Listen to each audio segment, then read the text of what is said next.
Chapter 1101 Commander of the Evil Goddess Shadow Army. Feng, can you tell me about your experience with the Nameless Emperor's tomb? I'll assume that you'd advanced deeper than most people since you were able to acquire the Empyrean Overlord, unless this treasure isn't as valuable as I thought. Yuan asked her after entering his room. While I can't say that I have traveled further than anyone out there, I did go pretty deep before I found the Empyrean Overlord. Feng Yuxiang's voice resounded the following moment. As you know, the Nameless Emperor's tomb opens for half a year after it opens. It took me almost that much time to acquire it. Half a year. What happens when the tomb closes? Yuan asked. Everyone that is still inside will automatically get teleported outside, and then it will remain closed for 7 years before the cycle repeats itself. Honestly, the hardest part about the tomb aren't the challenges. It's the pressure that threatens to shatter your soul, and the deeper you go, the stronger the pressure. A pressure, huh? Sounds troublesome. Feng Yuxiang would continue to talk about her experience in the tomb as well as the trials that she had to challenge. The Nameless Emperor's tomb is very unique when it comes to trials because most legacy tombs will automatically challenge every individual that enters it, but the Nameless Emperor's tomb allows one to choose their trials, so one can spend the entire 6 months inside without doing any trials. However, this naturally means you won't receive any rewards. Furthermore, powerful beasts and even demons roam the lands there. Demons. Yuan raised an eyebrow. Me. Don't worry, they're not real demons. Everything but the treasures within the tomb was created using spiritual energy.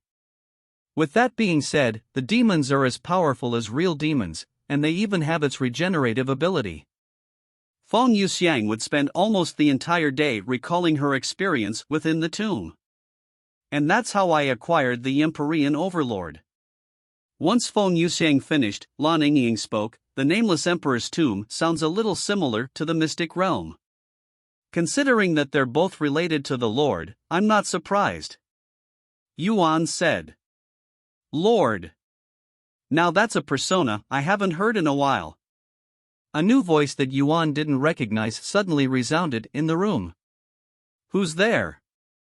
Yuan snapped his head like a turtle and turned to look at the window, where an old man that he didn't recognize was standing with a smile on his face. How long has he been standing there? I didn't sense his presence until he spoke. This person is an expert. Yuan swallowed nervously. He could instinctively tell at glance that this old man was at a level that he couldn't even comprehend. Be careful, brother Yuan. He's dangerous. Xiaohua jumped between him and the old man, even retrieving her weapon without hesitation. Feng Yuxiang and Lan Yingying did the same even though their instincts told them to run. The atmosphere in the room immediately turned cold, and it suddenly felt like they were in a life-or-death situation. However, the old man appeared completely relaxed, almost as if he wasn't even part of it. Yuan stood there in silence. Despite the tense atmosphere, he had this inexplicable feeling that the old man wasn't a real threat. Let me ask you again. Who are you? Yuan asked him, breaking the silence. The old man took a deep breath before speaking. My apologies, I was so overwhelmed with emotions that I'd forgotten how to act and made things awkward. He proceeded to move his body and bent his knees. Don't move! Xiaohua shouted at him. However, the old man ignored her warning and continued to lower his body until his knee was kissing the floor. Dong Yi, commander of the evil god's shadow army. This unworthy subordinate greets the master. Evil god's shadow army. Master? Yuan muttered in a dazed voice, his eyes as wide as saucers. You may not remember now due to your recent reincarnation, but I am your faithful servant. I've been following you since you were the evil god, and I have been there for all of your reincarnation since then. If you don't mind me asking, how much of your past lives do you remember? Yuan was speechless. Dong Yi didn't rush things and patiently waited for Yuan to digest the situation. Xiaohua, Feng, Yingying, lower your weapons. Yuan spoke a long moment later. The ladies reluctantly lowered their weapons, but they were still on high alert and full of suspicion towards Dong Yi. So you used to serve the evil god, huh? If that's true, what was his name? And who was he before the evil god? Do you have any proof that you served him? Yuan suddenly asked Dong Yi multiple questions. Without hesitation, Dong Yi responded in a clear voice. Master used to be known as the god of war before receiving the title of evil god, and his true name was Tianxian. If you still doubt me, allow me to show you some of my memories with you. You can share memories? Yuan raised an eyebrow. Indeed. Will you accept my memories? Yuan didn't immediately respond and began pondering. Brother Yuan, I don't think we can trust him. He's too suspicious. Xiao Hua said. His aura is also insanely murderous. I have never seen anything like that before except when the young master gets angry. He's definitely killed a lot of people. Feng Yuxiang said. Dong Yi smiled. It is true that I have a lot of blood on my hands. I didn't become the commander of the strongest assassination squad in the 9 heavens by being a saint. Yuan took a deep breath and spoke. It's okay, my instincts are telling me to trust him, so I will do so. If he wanted to harm us, he has more than enough power to do so, and we wouldn't be able to do anything to stop him. He glared at Dong Yi in the eyes and continued, Show me. As you command, Master. Dong Yi eagerly nodded. Chapter 1102 Evil God's Loyal Servant. After receiving Yuan's permission, Dong Yi proceeded to tap his forehead, causing a glowing orb of blue light to emerge from his head. He then offered it to Yuan by raising it above his head, treating it as though it was an offering to God. Master, here are my memories. The glowing orb of light floated off Dong Yi's hands and into Yuan's forehead. Yuan immediately closed his eyes and began digesting the memories. Inside Dong Yi's memories that went back tens of millions of years, Yuan could see himself when he was living as evil god Tianxian, and he was currently standing in front of a massive jade tablet while Dong Yi was kneeling behind him. How are things going for the Shadow Army, Dong Yi? Everything is going as planned, Master. Our members are rising at a respectful pace every day. It won't be long before we can be fully operational. Suddenly, the scenery changed, and Yuan could see Dong Yi standing before another person. This person was clearly another one of his incarnations, but he didn't recognize this incarnation. Me. Master, I am Dong Yi, your loyal servant. You may not remember me, but I have been serving you since your second life as the evil god. This person, who was a tall and handsome young man, spoke in a calm voice. I remember you, Dong Yi. Although I don't remember everything, I remember enough to understand the situation. The scenery switched again. This time, Yuan recognized this person. However, this person's face was covered by a bland-looking mask. He must be the Lord. Yuan thought to himself. Master, I am. Dong Yi, right? Took you long enough to find me this time. The Lord spoke in a calm voice. How much of your memories have you recovered, Master? The Lord turned to look at Dong Yi and spoke. I remember everything. I was born in this life with all of my previous memories. This is unprecedented. Dong Yi was pleasantly surprised to hear this. Sometime later, Yuan opened his eyes and spoke. Since you know so much about me, can you help me recall what I have yet to remember to speed up the process? Dong Yi shook his head with a bittersweet smile. Unfortunately, I cannot do that. You can't, or you won't. Per the master's own orders, I won't. Dong Yi said. My orders? Yuan raised an eyebrow. He nodded. Master wanted to naturally recover his own memories, so you ordered me to not give too much information regarding your past even if you threatened me. Yuan sighed inwardly after hearing this. Why would he make things more difficult for himself? He also did the same with the stairway to heaven. Anyways, I believe you when you say that you are my servant.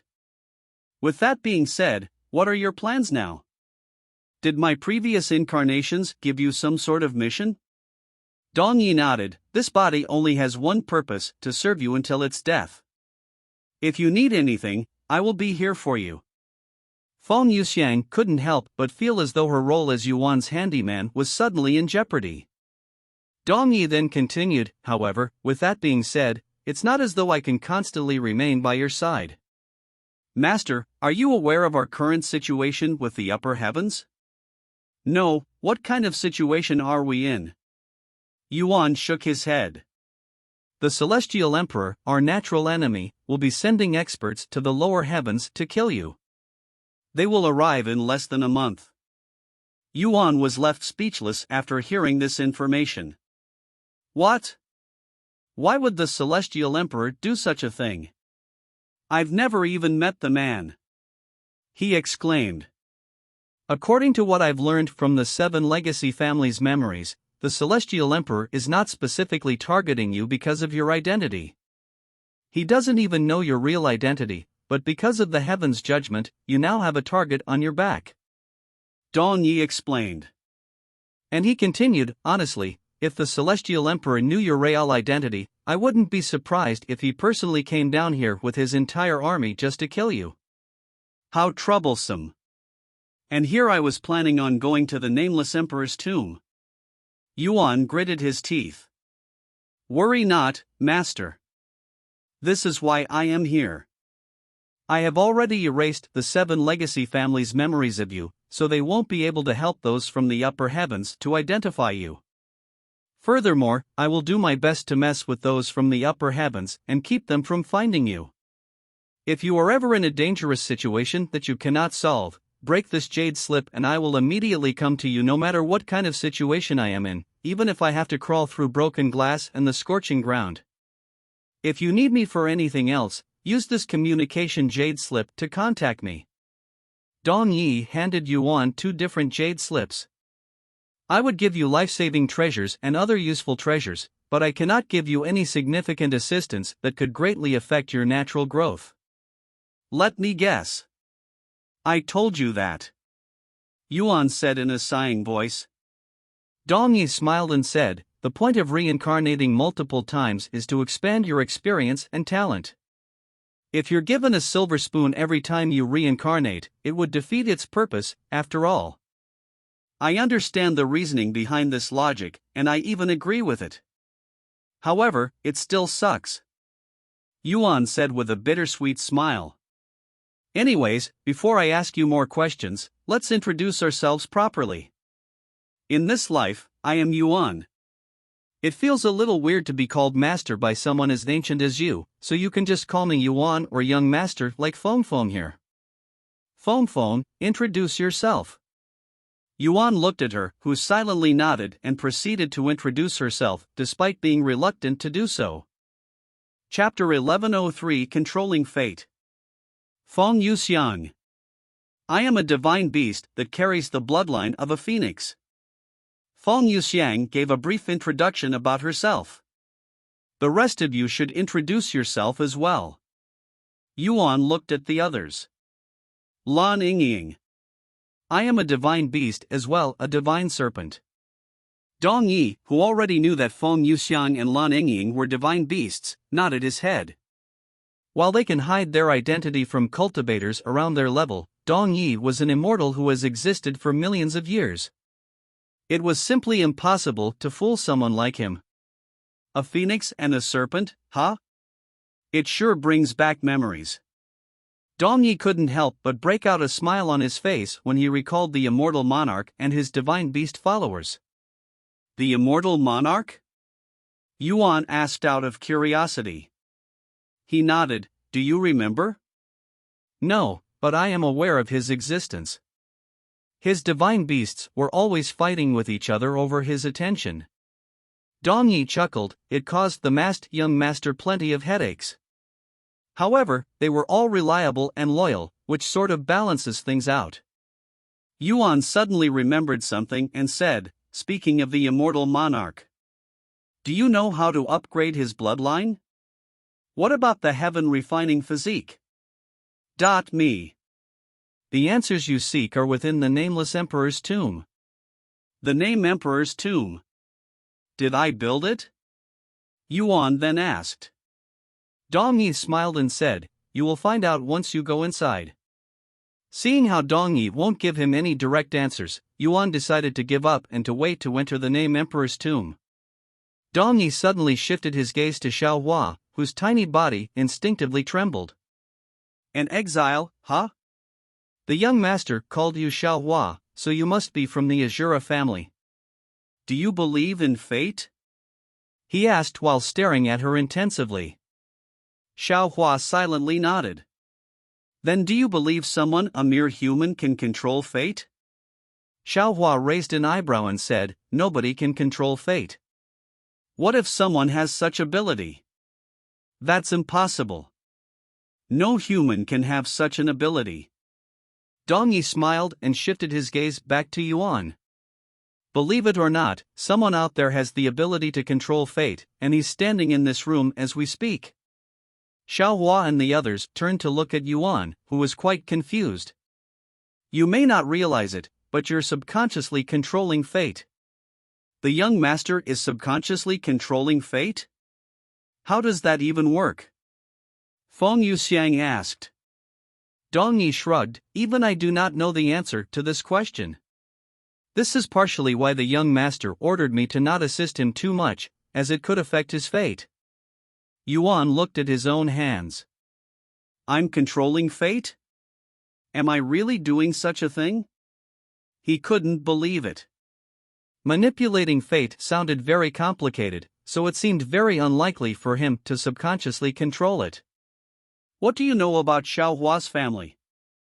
Xiao Hua suddenly asked Dong Yi. I know a lot about the Azura family. And believe it or not, but I also know a lot about you, Xiao Hua. Xiao Hua frowned. How? Xiao Hua was born in the primordial realm.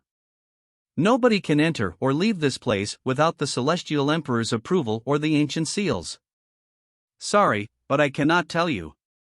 Dong Yi shook his head. Why not?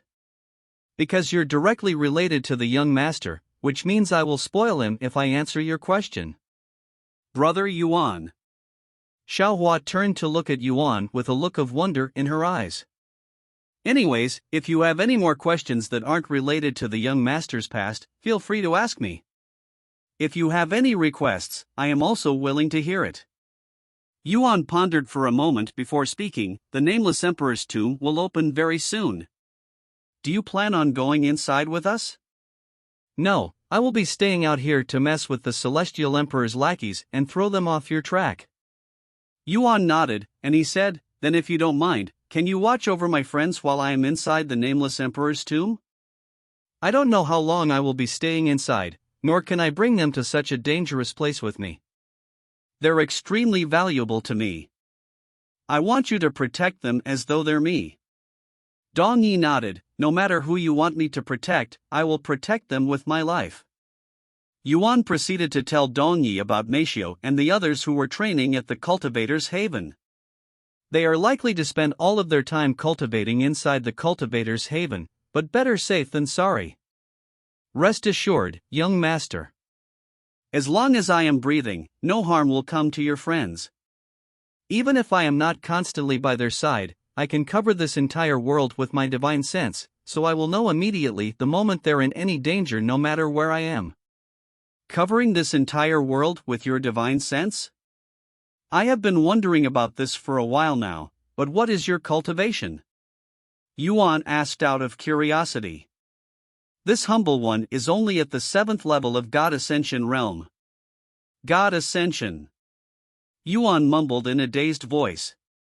If one's ascension towards godhood succeeds, they will become a cultivation god, which has been the peak of the cultivation world since ancient times. You're not that far away from the peak of cultivation, yet you sound disappointed.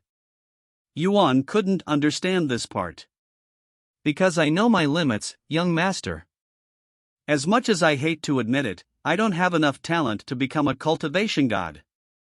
That is a truth that I must accept. You, on the other hand, have not only succeeded in becoming a cultivation god multiple times in your past lives, I have a good feeling that you'll break through that limit and achieve something unprecedented in our world. Dong Yi spoke as he gazed upon Yuan with a confident glint in his eyes. Chapter 1104 Arrival from the Upper Heaven. Wait a second. I thought all cultivators in the 9 heaven must abide by the rules of each heaven. Feng Yuxiang suddenly spoke. For example, the limit of cultivation in this world is the peak spirit king. If someone who doesn't belong in this world appears, they would invoke heavenly tribulation. Will you be fine down here with your cultivation? Dong Yi nodded. Only mortals abide by that rule. Immortals like me can ignore such a rule and come down here whenever we want. Even if we invoke a heavenly tribulation, it won't be strong enough to harm us. Though, it's a pain in the ass to come down here because we have to enter through the long route, so most of us won't bother unless absolutely necessary. Also, I am currently masking my presence so the heavens don't even know I am here, and as long as I don't do anything crazy, it will remain that way. I am more worried about the Celestial Emperor than any heavenly tribulation because the young master won't be able to fight them at his current state. What's the situation with me and the Celestial? Yuan halted his sentence midway. Never mind. I hope the Nameless Emperor's tomb will have all of the answers. Sometime later, Dong Yi's eyebrows suddenly twitched, and he spoke with a dejected face. It's truly regrettable that I can only spend such a short time with you after spending so much time apart, but I must leave now, young master. Some people from the upper heavens have just arrived in this world, and to minimize the chances of your true identity being known, I must disappear. However, even though I won't be by your side, I will always be watching over you. If you are ever in deep trouble, you know how to contact me. But before I go, I must apologize to you, young master. There is so much that I want to say to you to tell you, but I truly don't dare to mess with your fate. Yuan shook his head. Don't worry about it. I understand your feelings, and to be honest, I like it this way even if it's a little more inconvenient for me. My past, my purpose, and my goals. I will unveil them as I follow my own path. Me. After giving Yuan a slight nod, Dong Yi dissipated into thin air like smoke. An immortal who has reached near the peak of cultivation. Who could have imagined that such a powerful individual would be willing to serve someone? Yuan mumbled out loud after Dong Yi disappeared. That's just how amazing your existence is, young master. Feng Yuxiang chuckled. Don't flatter me. He shook his head. Meanwhile, somewhere within the 3rd heaven, a large hole appeared in the sky moments before a group of individuals came out of it. There were 21 people in this group, and all of them had the cultivation of a peak spirit king, but the aura they emitted far surpassed what someone at their cultivation base could ever achieve. Fuck, the spiritual energy in this place is so trash. It feels like I am breathing in dust with every single breath. One of them immediately complained after taking his first breath. How do people live in such an environment? Let's hurry and kill that criminal and get the hell out of here as soon as possible. Most of these people agreed with the sentiment. However, one couldn't completely blame them for their behavior. The spiritual energy in the upper heavens was countless times purer than the ones down here, and as cultivators, they have reached the level where they don't need to breathe in air to live, just spiritual energy. These people have lived their entire life thinking that their spiritual energy was the standard, so it wouldn't be weird for them to have such a strong reaction after suddenly being exposed to something much worse. Anyways, where are the G family and the 7 legacy families? I was told that they'd be greeting us the moment we arrived. Perhaps they got the location wrong. I wouldn't be surprised if a world of this low standard housed such dumb people. Unbeknownst to these people, the 7 legacy families and the G family all had their memories stolen by Dong Yi, hence why nobody showed up to greet them. After waiting around for a few moments, these people split up to look for the 7 legacies families themselves. When they found the 7 legacy families, these people from the upper heavens immediately demanded for answers. However, they quickly realized that nobody from the 7 legacy families knew about their arrival. This made them wonder if the people from the upper heavens had forgotten to notify the 7 legacy families. But they soon realized the truth that the 7 legacy families and the G family had their memories erased for some reason. What's going on?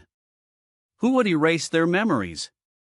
I think a better question would be who could have the capability to do such a thing in this world. I only know of one person in the 9 heavens who could erase memories, but that person's been missing for hundreds of thousands of years. I also don't think it's him.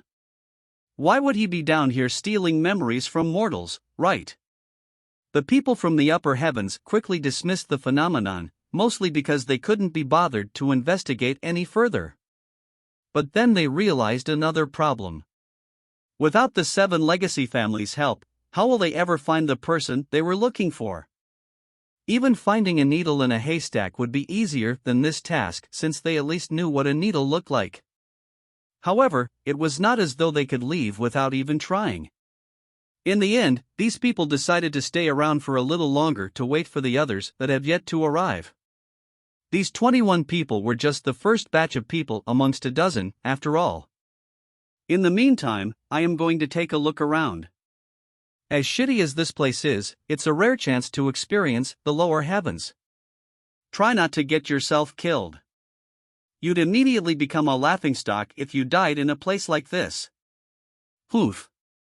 Even if my cultivation is suppressed to being a mere spirit king, what could possibly hurt me down here? This individual sneered in a mocking manner before disappearing into the world. Many people from the group followed suit, as they were also curious about the 3rd heaven. Chapter 1105 Nameless Emperor's Tomb's Opening. The day before the Nameless Emperor's tomb's opening, Yuan received a message through one of his communication jade slips. Yuan, Lady Su will return in 5 days to give you what she promised. Senior Bai's voice resounded inside his head. Oh. I was so occupied with the Nameless Emperor's tomb that I nearly forgot about our agreement. Yuan felt a drop of cold sweat appearing on his forehead. He couldn't imagine what he'd do if he didn't show up for the soul technique and Su Juchi decided to not give it to him anymore. However, the Nameless Emperor's tomb will be opening tomorrow, and I promised Tian Yenyu that I'd enter with her. As much as he wanted to enter the tomb with Tian Yenyu, he had to prioritize the soul technique, as it could potentially be the difference of whether he'll clear the Nameless Emperor's tomb or not. After preparing himself for Tian Yenyu's complaints, Yuan went to knock on her room. Tian Yenyu opened the door a moment later. Hey! Hey! Something wrong? Tian Yenyu raised an eyebrow. Me. You see, I just remembered that I had an appointment with someone, and this is an important meeting that I cannot miss, but it will happen 5 days after the Nameless Emperor's tomb's opening, so I won't be able to enter with you on day 1. What? You're telling me this the day before it opens? Tian Yenyu was clearly unhappy about the situation. However, even though her voice was loud, she didn't look angry. I'm truly sorry. Yuan lowered his head in an apologetic manner. Tian Yenyu rubbed her eyes and sighed, don't worry about it. It's only 5 days, right? I can ask my mother to delay our entrance for you. Yuan quickly lifted his head and said, please don't. Your mother won't like it and will probably refuse. Furthermore, you're not going with just your mother, right? We cannot delay the others just for me. Where will you guys be headed first? I will meet up with you in 5 days. Yuan suddenly suggested. We'll be spending our first month at the Nameless Stone Warrior. You know where it is, right? He nodded, I memorized the map. Good. The following day, Yuan and Tian Yenyu went to meet up with Tian Suyin, who brought them to the gathering area, where tens of thousands of disciples were waiting in anticipation with more to show up. Senior, due to another appointment I had arranged before coming here, I will be entering the Nameless Emperor's tomb a few days after it opens. Yuan said to her, who merely shrugged. Why are you telling me? I don't really care if you come with us or not. Tian Suyin said. However, while she claimed to not care, she wasn't telling the truth entirely. Since she knew how powerful Yuan was, she would feel less nervous inside the tomb, but that's no longer the case. Tianyanyu then spoke, "By the way, you can enter and leave the nameless emperor's tomb as many times as you please, so you don't need to worry about that." Sometime later, sect leader Yu Jian showed up at the gathering place and swept the crowd with a sharp and profound gaze. About 90,000 disciples. 90,000 disciples was about a third of the Jade Sword Manor's entire disciple population, but compared to the other sects that will be bringing half of their sect, it wasn't anything impressive. Once Yu Jian gave the disciples a short speech, he retrieved a spiritual treasure and mass teleported everyone there to another gathering area, one that was much closer to the Nameless Emperor's tomb. The Nameless Emperor's tomb is 100 kilometers to the north. All of the major sects will have a spot reserved for them. Look for the flag with our sect's emblem. After saying these words, Yu Jian went ahead and flew away. The disciples there quickly followed suit. Sometime later, Yuan and the disciples arrived at a vast and spacious land that had nothing in sight besides the very obvious and large temple that was situated right in the center of this area. This temple was massive, larger than any building Yuan has seen before, and this included the buildings in the Giant's continent.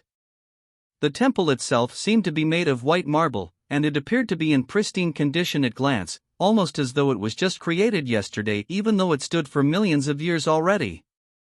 When Yuan saw this temple, he could feel his heartbeats quickening, and he suddenly had this near uncontrollable urge to approach the place, like it was calling for him. Surrounding the temple was a sea of people, tens of millions of people. This reminded Yuan of the mystic realm, but the scale of this event was multitudes larger. Still wearing the Jade Sword Manor's guest uniform, Yuan followed Tianyanyu and the other disciples to their sect's assigned location in front of the temple, where sect leader Yu Jian was waiting. This isn't even half of the people participating, Tianyanyu suddenly said to him. Since there are too many people that want to enter the Nameless Emperor's tomb, all of the sects are given a set date to enter.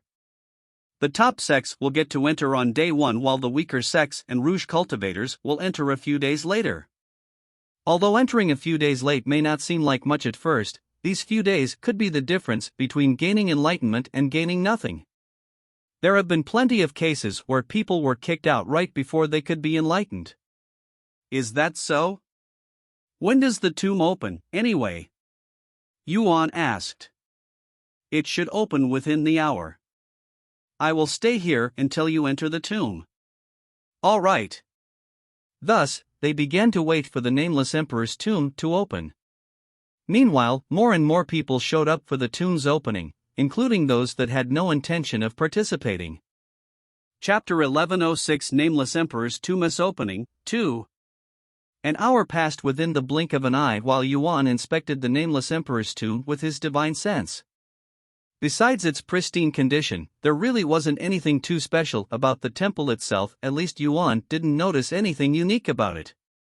He also noticed that even though tens of millions of people had gathered in front of the temple, they all left an empty path straight down the center leading to the temple for some reason, almost as though they were expecting someone to walk through the path. About 5 minutes before the Nameless Emperor's tomb's opening, the Ji family showed up at the site. All of the sect leaders and clan leaders went to greet the Ji family upon their arrival, including Yu Jian from the Jade Sword Manor. However, these powerhouses were absolutely gobsmacked when they noticed Lord Ji's unusual and shocking condition. Lord Ji. What happened to your arm? Lord Ji, who was almost an invincible existence within the third heaven, had suddenly lost an arm, an injury that most would consider to be crippling. However, who or what could possibly injure the strongest cultivator in the third heaven to such a degree? None of these sect leaders or clan leaders could imagine. Lord Ji's body shuddered after being reminded of his injury, one that he doesn't even remember getting. Me. I don't remember. He eventually shook his head. When I woke up, my arm had disappeared. The sect leaders exchanged glances with each other. What could have possibly caused such a phenomenon? One doesn't simply wake up with an arm missing. These experts all believed that Lord Ji had been attacked while he was asleep, as that was the only logical explanation, but such a thing was easier said than done. However, Lord G insisted that he doesn't remember anything, so the sect leaders and clan leaders had no choice but to drop the topic. I would normally give a speech, but as you can see, I am not in the condition to do so. Lord G spoke a moment later, and nobody there could blame him. Eventually, it was time for the Nameless Emperor's tomb's opening. Yuan could sense a sudden change in the atmosphere, almost as though the presence of an otherworldly expert just showed up. The temple suddenly began emanating a golden glow that would grow brighter with every passing second. Boom! The entire third heaven shook for a brief second when a powerful ripple swept the place. Suddenly, like a ghost, the figure of a tall individual wearing exquisite white robes appeared in the empty path that all of the sects had purposefully avoided. This figure was entirely made out of spiritual energy, yet it felt like he truly existed as a real person, and he was carrying a large sword on his back while wearing a mask on his face. When the experts there saw this masked figure, they all lowered their heads and silently bowed to him, their hearts trembling with reverence. Although nobody there knew this masked figure's true identity, they all had a good feeling that he was the Nameless Emperor, the master of this unfathomable tomb. Yuan's body trembled slightly when he saw this masked figure and the sword on his back. Empyrean Overlord. It only took a glance for him to recognize the sword and the masked figure. A few moments after he appeared, the masked figure began taking small strides towards the temple in the distance. As he slowly approached the tomb, not a single soul in that area dared to make even the slightest movements, and even the most powerful cultivator in this world, Lord G, had to hold his breath. Unbeknownst to most of the people there, several experts from the upper heaven were hidden amongst them, and they were just as awed by this masked figure's unfathomable presence despite being part of powerful families and sects in the upper heavens themselves. I have heard countless rumors about the Nameless Emperor's tomb and its unknown master, but I never really understood why even the experts in the ninth heaven are wary of this place until today. This masked figure. If he is still alive today, he would, without doubt, be one of the strongest cultivators in the nine heavens. How is he exuding such a powerful aura, even though he's just a phantom created entirely out of spiritual energy? Even the top experts in my family cannot emit such an aura while they are alive. This doesn't make any sense. After taking exactly 99 steps, the masked figure stopped his movements and proceeded to reach behind him to grab the Empyrean Overlord.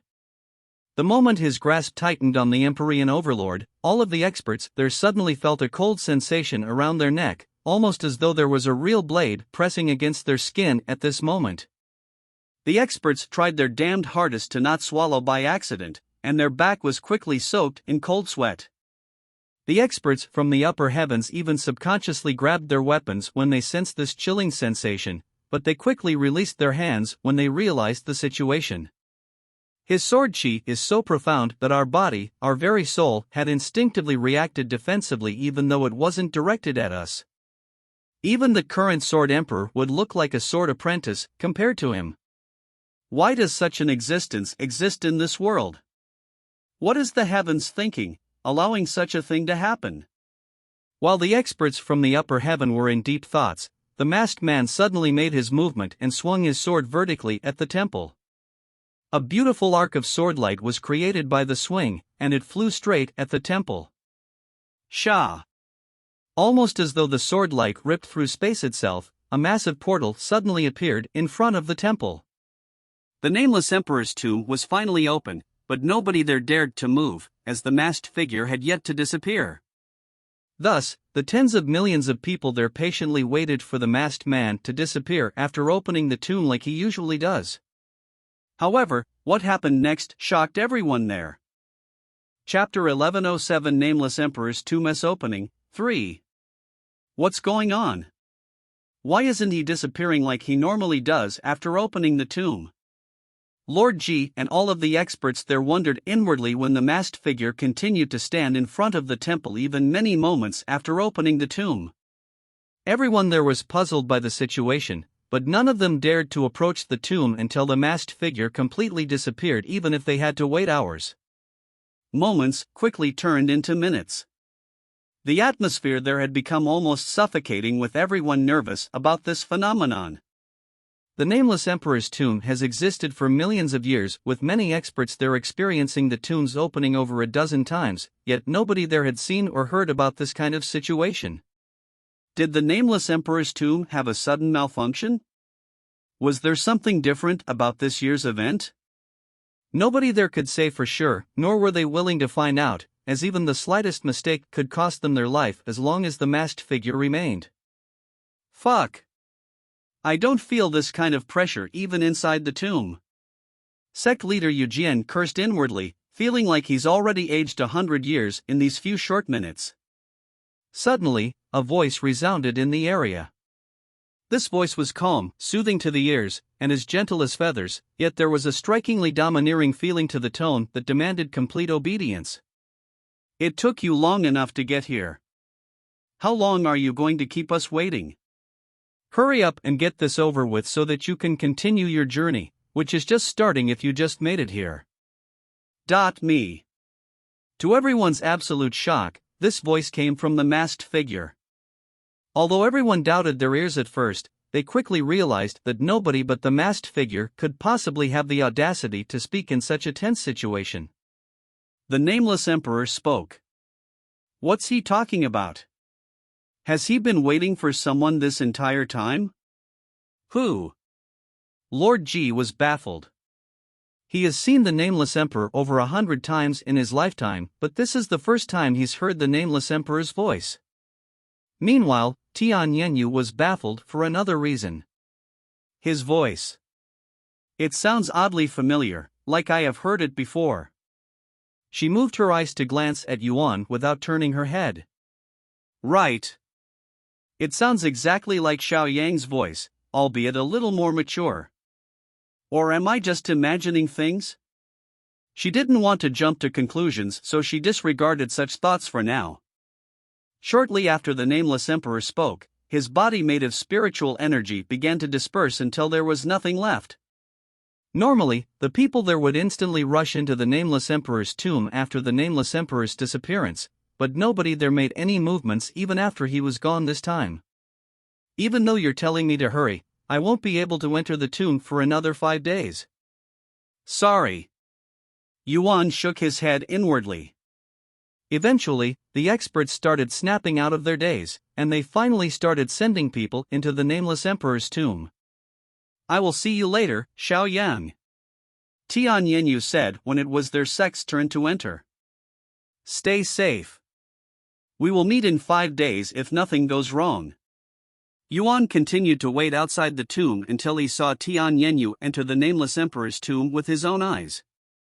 Once he confirmed this, he turned around and disappeared from the scene. Disciple Tian, what happened to your friend?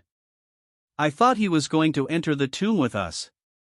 Yu Jian, who had been keeping his eyes on Yuan, asked Tian Yenyu and Tian Suyin when he noticed that he didn't enter with them.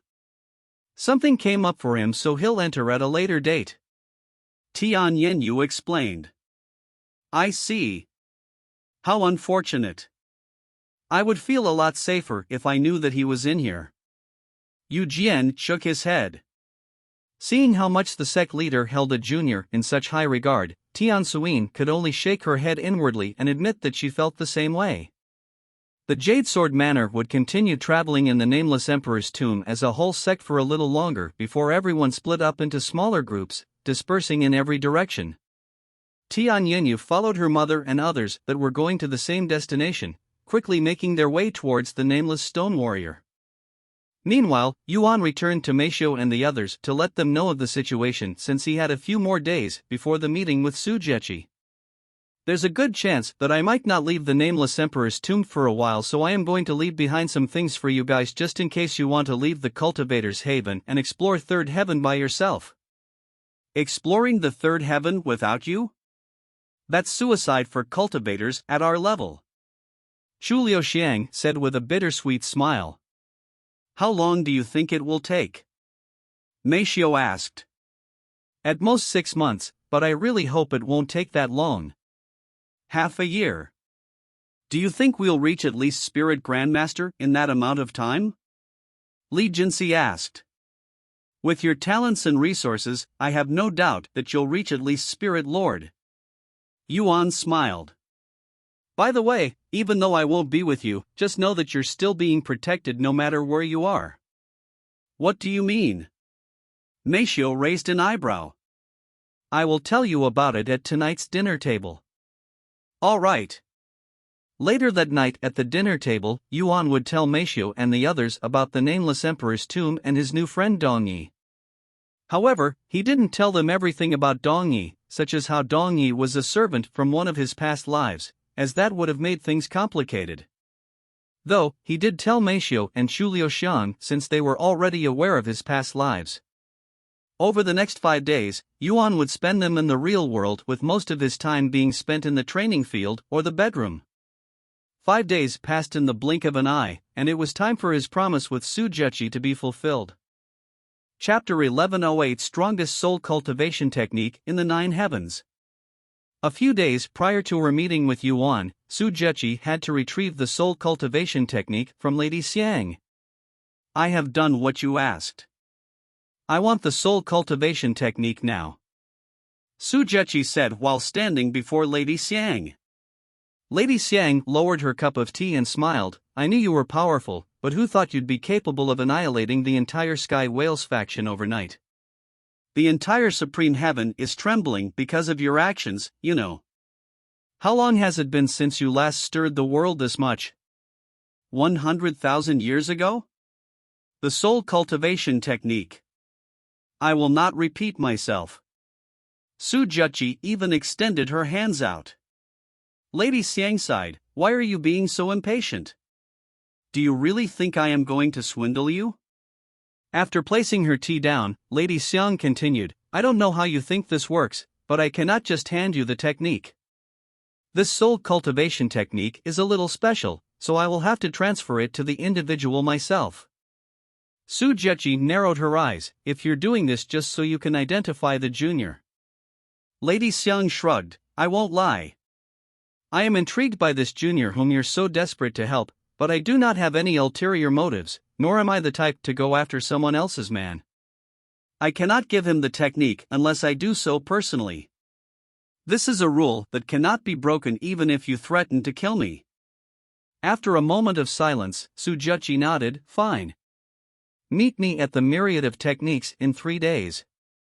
And without saying another word, Su Zheqi disappeared from Lady Xiang's sight. Me. She's as difficult as ever. Lady Xiang shook her head with a bittersweet smile on her face. Normal people would be irritated by Su Zheqi's bossy attitude, but Lady Xiang has known her for millions of years and knew Su Zheqi's true personality, so it didn't offend her even the slightest. 3 days later, Lady Xiang entered the myriad of techniques, where Su Zheqi and Senior Bai were waiting. How have you been, Bai Linyu? Are you still being tossed around by Lady Su? Lady Xiang asked him in a teasing voice. And you seem the same as always, Lady Xiang. Senior Bai smiled at her. Don't you mean I look prettier than before? The two of you can chat all you want later, but we have someone waiting for us right now, Su Zheqi said. Take me to this junior. Lady Xiang smiled. A few hours before Lady Xiang's arrival, Yuan entered the myriad of techniques and met up with Senior Bai. You're here early. Lady Su won't be here for a few more hours, Senior Bai said to him. That's fine. If you're free, let's have a chat. I have some questions for you, Yuan said. What kind of questions? After a moment of silence, Yuan asked, what do you know about someone named Evil God? Senior Bai's eyes widened with shock after hearing this name. Where did you hear this name? I'm not exactly sure where or when I heard it, but it resurfaced in my mind recently and I can't stop thinking about it since. Yuan lied with a straight face. I'm saying this for your own good, but do not look into the evil god. In fact, don't even utter this name in public. You could be mistaken as the evil god's worshipper, which is punishable with immediate death. Now I'm even more curious. There's nobody but us here, so it should be fine, right? Yuan smiled. Senior Bai sighed, if I quench your thirst, can you promise me that you will stop looking into it? Yuan quickly nodded. After taking a deep breath, Senior Bai spoke. The evil god was one of the strongest and most dangerous individuals to have ever existed in the 9 heavens. Nobody knows his true identity, but he showed up out of the blue one day and declared war on the Celestial Emperor, the first Celestial Emperor in history. This occurred somewhere in the middle of an ongoing war called the Heavenly War of Immortals and Gods, when the cultivators fighting the Celestial Emperor were losing. The evil god's appearance changed the direction of the war. Heavenly War of Immortals and Gods. I heard of this war before. What was the cause of it? Yuan asked.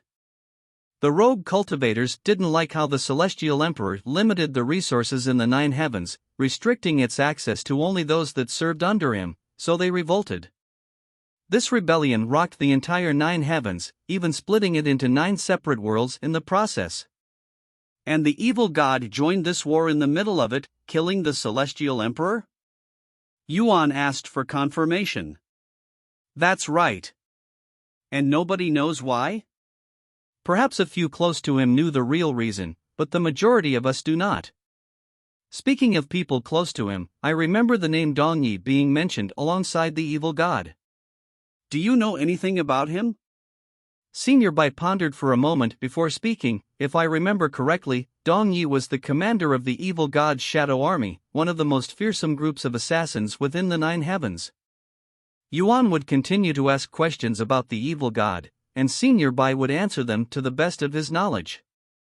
A few hours later, Senior Bai said, "All right, it's about time. I'm going to get Lady Su now."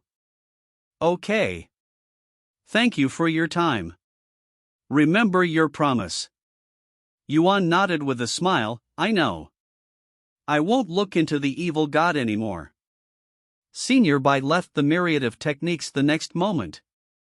A few minutes later, Yuan could sense Senior Bai's presence reappearing nearby, alongside 2 other presences, one of which that he did not recognize. Who is that? Yuan wondered to himself as he gazed at the unfamiliar beauty that was following Senior Bai and Su Jechi. Chapter 1109 Strongest Soul Cultivation Technique in the 9 Heavens, 2. Good morning, Miss Su, Senior. Yuan bowed to them in a respectful manner when they got close enough. We've kept you waiting. Su Jechi nodded her head in acknowledgement. There's still a few days before the agreed date. Yuan smiled. He turned to look at Lady Xiang, whom he was unfamiliar with, but he didn't want to be nosy, so he didn't ask for her identity. She seems a bit dazed for some reason, he thought to himself. Su Jechi also noticed this, so she decided to introduce Lady Xiang instead. This is Lady Xiang from the Divine Essence Monastery. You probably haven't heard of this place since they only exist in the upper heavens, but they're one of the top 10 powers in the 9 heavens. As for her reason for being here, I am here to teach you my soul cultivation technique. Lady Xiang suddenly spoke, interrupting Su Jechi. My apologies for the late introduction. I had something on my mind just now. I am Xiang Biyu, the current holy maiden of the Divine Essence Monastery. You may address me as Sister Biyu. Senior Bai and Su Jechi looked at Lady Xiang with raised eyebrows. Why would Lady Xiang allow Yuan to address her with such familiarity despite this being their first meeting? Me. Lady Xiang continued without pausing, in my possession is what I believe to be the strongest soul cultivation technique in the 9 heavens, so Lady Su went to the right person if that's what you are looking for. Tell me, why are you seeking such a powerful technique when you're just a mere spirit king? Did you not stop to think that you might be biting more than you can chew? Yuan smiled and said, I was just looking for a suitable soul cultivation technique. It was Miss Su who offered to find me the best one she could find. There's no way I could refuse such an offer.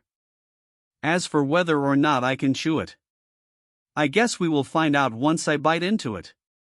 Lady Xiang glanced at Su Jechi for a second but didn't say anything. Fortunately for you, unlike most soul cultivation techniques out there, my soul cultivation technique doesn't discriminate against one's cultivation, so anyone can learn it as long as they qualify. However, that is easier said than done, as there have only been 3 people since ancient time that have managed to learn this soul cultivation technique. Only 3 people.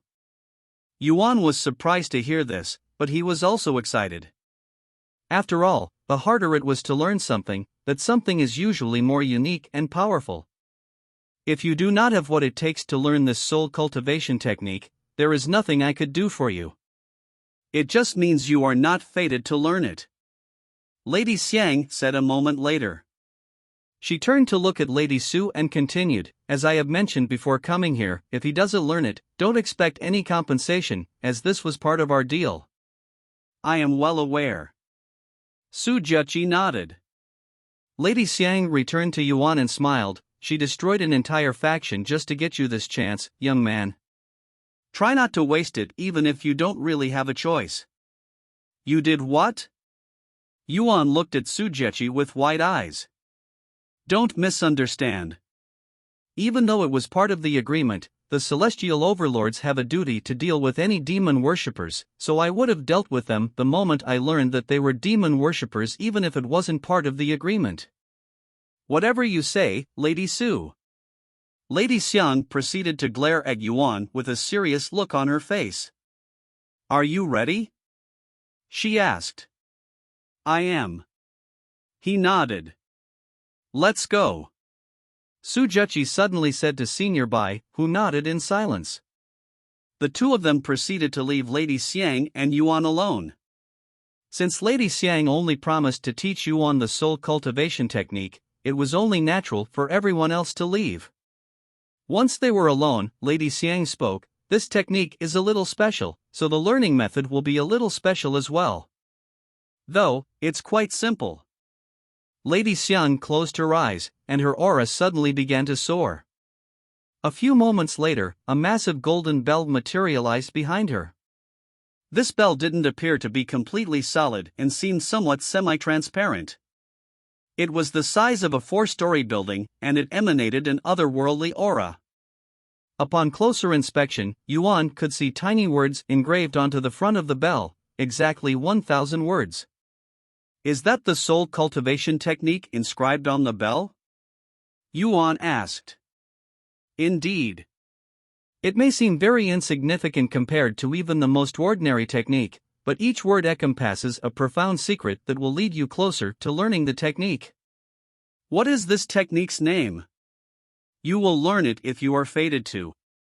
Otherwise, you are not worthy to know its name. Lady Xiang said. Yuan's gaze was fixated on the golden bell ever since it came into view, looking as though he was bewitched by it. It could take weeks, months, even years to learn this technique. I will give you 50 years. Lady Xiang said a moment later. Although 50 years may sound a lot, it would feel no different than a few weeks for an immortal who has lived millions of years. Furthermore, it took Lady Xiang, one of the most talented individuals in her era, 120 years to learn the technique, so 50 years was actually very little time. However, almost as though he couldn't hear her, Yuan remained silent. Lady Xiang continued speaking regardless, once you think you have comprehended the technique, ring the bell with your spiritual energy. Even a little is fine. Once you do, the bell will ring, and each ring will signify your understanding. So the more times it rings, the more you'll comprehend it. I doubt you'll be able to learn this technique in 50 years, but there's no need to worry, because I will. In the midst of Lady Xiang's thoughts, Yuan suddenly lifted his finger and pointed it at the bell. And before Lady Xiang could even wonder what he was thinking, Yuan released a strand of spiritual energy that flew straight at the bell. What are you? Lady Xiang exclaimed in a shocked voice after seeing his seemingly reckless actions, but she had no time to be shocked, as Yuan would surely be dead before the bell could even finish ringing once. Chapter 11 10 Strongest Soul Cultivation Technique in the 9 Heavens, 3. The moment Yuan's spiritual energy touched the bell, its golden figure began to tremble, and a second later, almost as though someone had struck it with a wooden log, it released a heart-throbbing noise that swept the entire world. Dawn. Yuan could feel his entire body trembling with the bell, and it felt like his very soul had been struck alongside the bell. Do you have a death wish? If you ring the bell before you comprehend the technique, it could shatter your very soul. Lady Xiang cried out loud after hearing the first ring. However, there was nothing she could do about it, as once the bell rings, it would not stop until the very end, and whether Yuan's soul will survive the ordeal was entirely up to him. Don't worry, I have already comprehended the technique. Yuan spoke in a calm voice as the first ring continued to echo. The sound of each ring lasted 9 seconds, so he had some time until the next one. What in heaven's name are you talking about? That's impossible. It took me 120 years to comprehend the technique while you've just started. Lady Xiang didn't want to believe it, she couldn't. In fact, nobody in the 9 heavens would believe Yuan's outrageous claims. However, Yuan wasn't lying. Almost as though he was fated to learn the technique or he learned the technique in advance, he'd instantly grasped the meaning behind the words on the bell at glance and comprehended the technique the following second. It was so unbelievably easy that even Yuan doubted it at first, hence why he went ahead and rang the golden bell, as he suddenly had this uncontrollable urge to do so, which was probably affected by the technique he'd just comprehended. Me. With that being said, while he's comprehended the technique, he hasn't actually learned it yet. How much of the technique he learns will entirely depend on the amount of times the bell resounds. Thus, the more the bell rings, the more he will learn the technique. 9 seconds after the first ring, the bell rang for a second time, sounding even louder than the previous. Dawn. Yuan could feel his entire body being pushed back by the noise as well as the invisible force that was pressuring his internal organs and his very soul. Despite that, it didn't really affect Yuan too much, and the pressure on his soul was nothing more than just that. He wasn't hurt by the pressure, nor did he feel like his life was threatened by it. Therefore, Yuan stood tall and endured the second bell for 9 more seconds. After the second ringing ended, the bell resounded for a third time, but not before the golden bell itself grew in size. And in the blink of an eye, the golden bell nearly doubled in size. Dawn. Lady Xiang swallowed nervously as an expression of disbelief was plastered all over her face. He's withstanding the pressure from the bell. Did he really comprehend the technique in that short of a time? How many times will the bell ring for him? Lady Xiang recalled her experience learning the technique and facing the bell. After spending 120 years trying to comprehend the technique, she managed to make the golden bell ring a total of 6 times out of a possible 9. Dawn.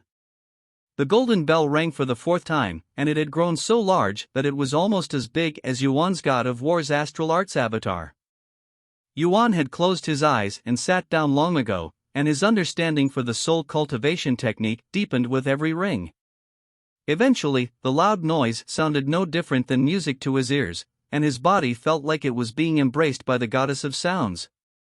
Dawn. Dawn. The 5th and 6th ring resounded shortly after. 6. He's managed to make the golden bell ring 6 times. Dawn. In what seemed like a blink of an eye, the 7th bell rang. At the 7th ring, the power of the noise had transcended their space and leaked to the outside world where Su Jechi and the others were waiting. Is this the sound of a bell? Senior Bai turned around to look at the portal behind him. What are they doing inside? He wondered out loud. Whatever they are doing, I have a bad feeling about this. Su Jechi said with a slight frown on her face. Dawn. When the 8th bell rang, Su Jechi and Senior Bai felt the entire world around them tremble. What is happening? Senior Bai exclaimed. Su Jechi didn't say anything. She turned around and rushed back into the portal to see what was going on inside. Senior Bai quickly followed.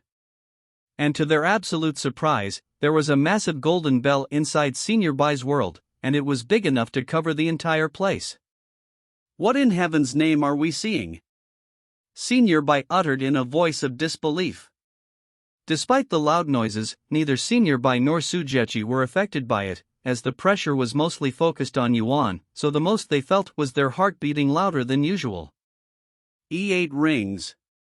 Lady Xiang could be seen trembling in shock even from a distance. Sujechi immediately approached her and asked, "What the hell is going on here?" Lady Xiang turned to look at her with wide eyes before speaking in a dazed voice. "He's managed to make the bell ring 8 times. What is that even supposed to mean?" Sujechi frowned. "It means a new legend is about to be born," she exclaimed with a wide smile on her face. Dawn. The golden bell rang for the 9th time, causing the entire 9 heavens to tremble, and Lady Xiang could feel her excitement reaching its climax when she heard this. However, little did Lady Xiang know that this was just the beginning. After the golden bell rang 9 times, it suddenly rang again for the 10th time. Dawn. Lady Xiang always believed that the golden bell could only ring a maximum of 9 times, but Yuan had managed to surpass that and ring it 10 times. Chapter 11:11 The 9 heavens trembles. After the 10th ring, the golden bell fell silent, but both Yuan and Lady Xiang could somehow tell that it wasn't completely over yet. "Tell me, what's going on?" Sujechi asked them, as she was completely clueless to the situation. Once one comprehends the soul cultivation technique, the golden bell will ring a certain number of times, with 9 to 10 rings being the maximum, and the more times you manage to make it ring, the stronger your understanding of the technique will be.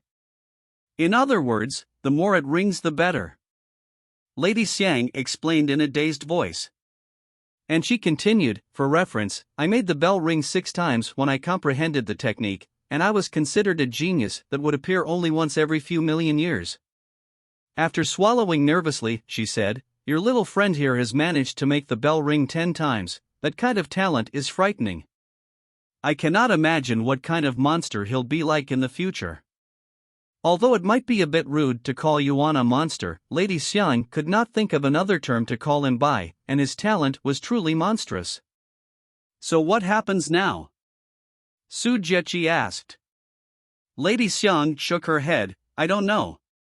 The golden bell should have disappeared after it stopped ringing, but it's still here for some reason, so it might not be the end just yet.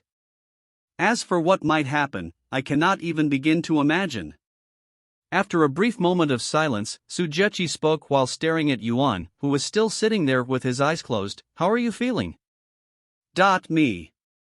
However, almost as though he couldn't even hear her, Yuan remained silent. Sujechi didn't try to speak to him again, fearing that she might disturb his trance.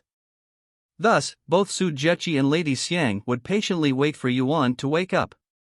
Yuan would not move a single muscle for the next 24 hours, and neither did Sujechi or Lady Xiang. They would stare at Yuan's face intently, their thoughts unknown. Senior Bai was still waiting outside the portal, feeling a little nervous about how silent it was. Fortunately, that silence would not last too long, as the 9 heavens would soon experience another turmoil. Once 24 hours had passed, Yuan suddenly opened his eyes, but they seemed empty, almost as though he was still unconscious. A profound aura suddenly swept the world, followed by the deafening sound of a bell ringing. The golden bell has started to ring again for the 11th time, but it was much quicker this time. Unlike the slow ringing at the start, the pace became much quicker, and the golden bell would ring every second. Dawn! Dawn! Dawn! Every ring would send out a ripple with unfathomable secrets that filled the small world before leaking out into the 9 heavens. The 9 heavens would tremble every time the bell rang, so it would shake every second, causing a major uproar in every world within the 9 heavens. This constant shaking made many people wonder if the world was ending, and more people would begin to have the same thoughts when the trembling grew stronger and stronger. Somewhere in the 9 heavens, the celestial emperor stood before his throne with his hands wrapped into a tight fist and a dazed look on his face. He could hear the faint sound of a bell ringing that was getting clearer with every passing second, almost as though he was standing before the bell himself, and he recalled a certain sentence. "When the glorious bell of supremacy resounds, a new ruler is born, and the 9 heavens will tremble as it enters a new era."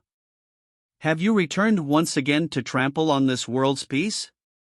Why won't you give up? No matter how many times you reincarnate, you cannot escape the fate bestowed upon everyone born under this heaven. It's impossible to win. The Celestial Emperor had a tired and somewhat defeated look in his eyes. Back in the myriad of techniques, Yuan could feel something deep within his body being loosened, being awakened. As the bell approached its 90th ring, Yuan finally understood one thing. This has nothing to do with the soul cultivation technique. This is a key to a lock within me. Something inside me is being unsealed. Although he didn't know what was being unsealed, he somehow knew that it would help him face whatever was inside the nameless emperor's tomb. Once the golden bell rang a total of 99 times, it would stop for a few seconds before resounding one more time. When the golden bell rang for the 100th time, it shattered into countless fragments. These fragments did not immediately disappear and instead transformed into golden swords that pointed at Yuan. Each of these swords had unique symbols engraved into them, but neither Su Zheqi nor Lady Xiang could read them. As for Yuan, even though he couldn't read them, he could somehow understand them. Whoosh! These countless golden swords suddenly flew at Yuan, entering his body without harming him in the slightest. Once Yuan absorbed all of the golden swords, he took a deep breath before closing his eyes and entering into another trance. This trance didn't last as long and ended a few minutes later. When he opened his eyes, it was pure gold and glistening like stars in a starry night, giving an otherworldly feeling to his existence. Both Su Zheqi and Lady Xiang subconsciously swallowed nervously when they saw his eyes, feeling as though they were before a divine entity despite being godlike existences themselves. I think it's over, he spoke in a calm voice a moment later. However, the goddesses were still in shock and trying to process what had just happened. How do you feel?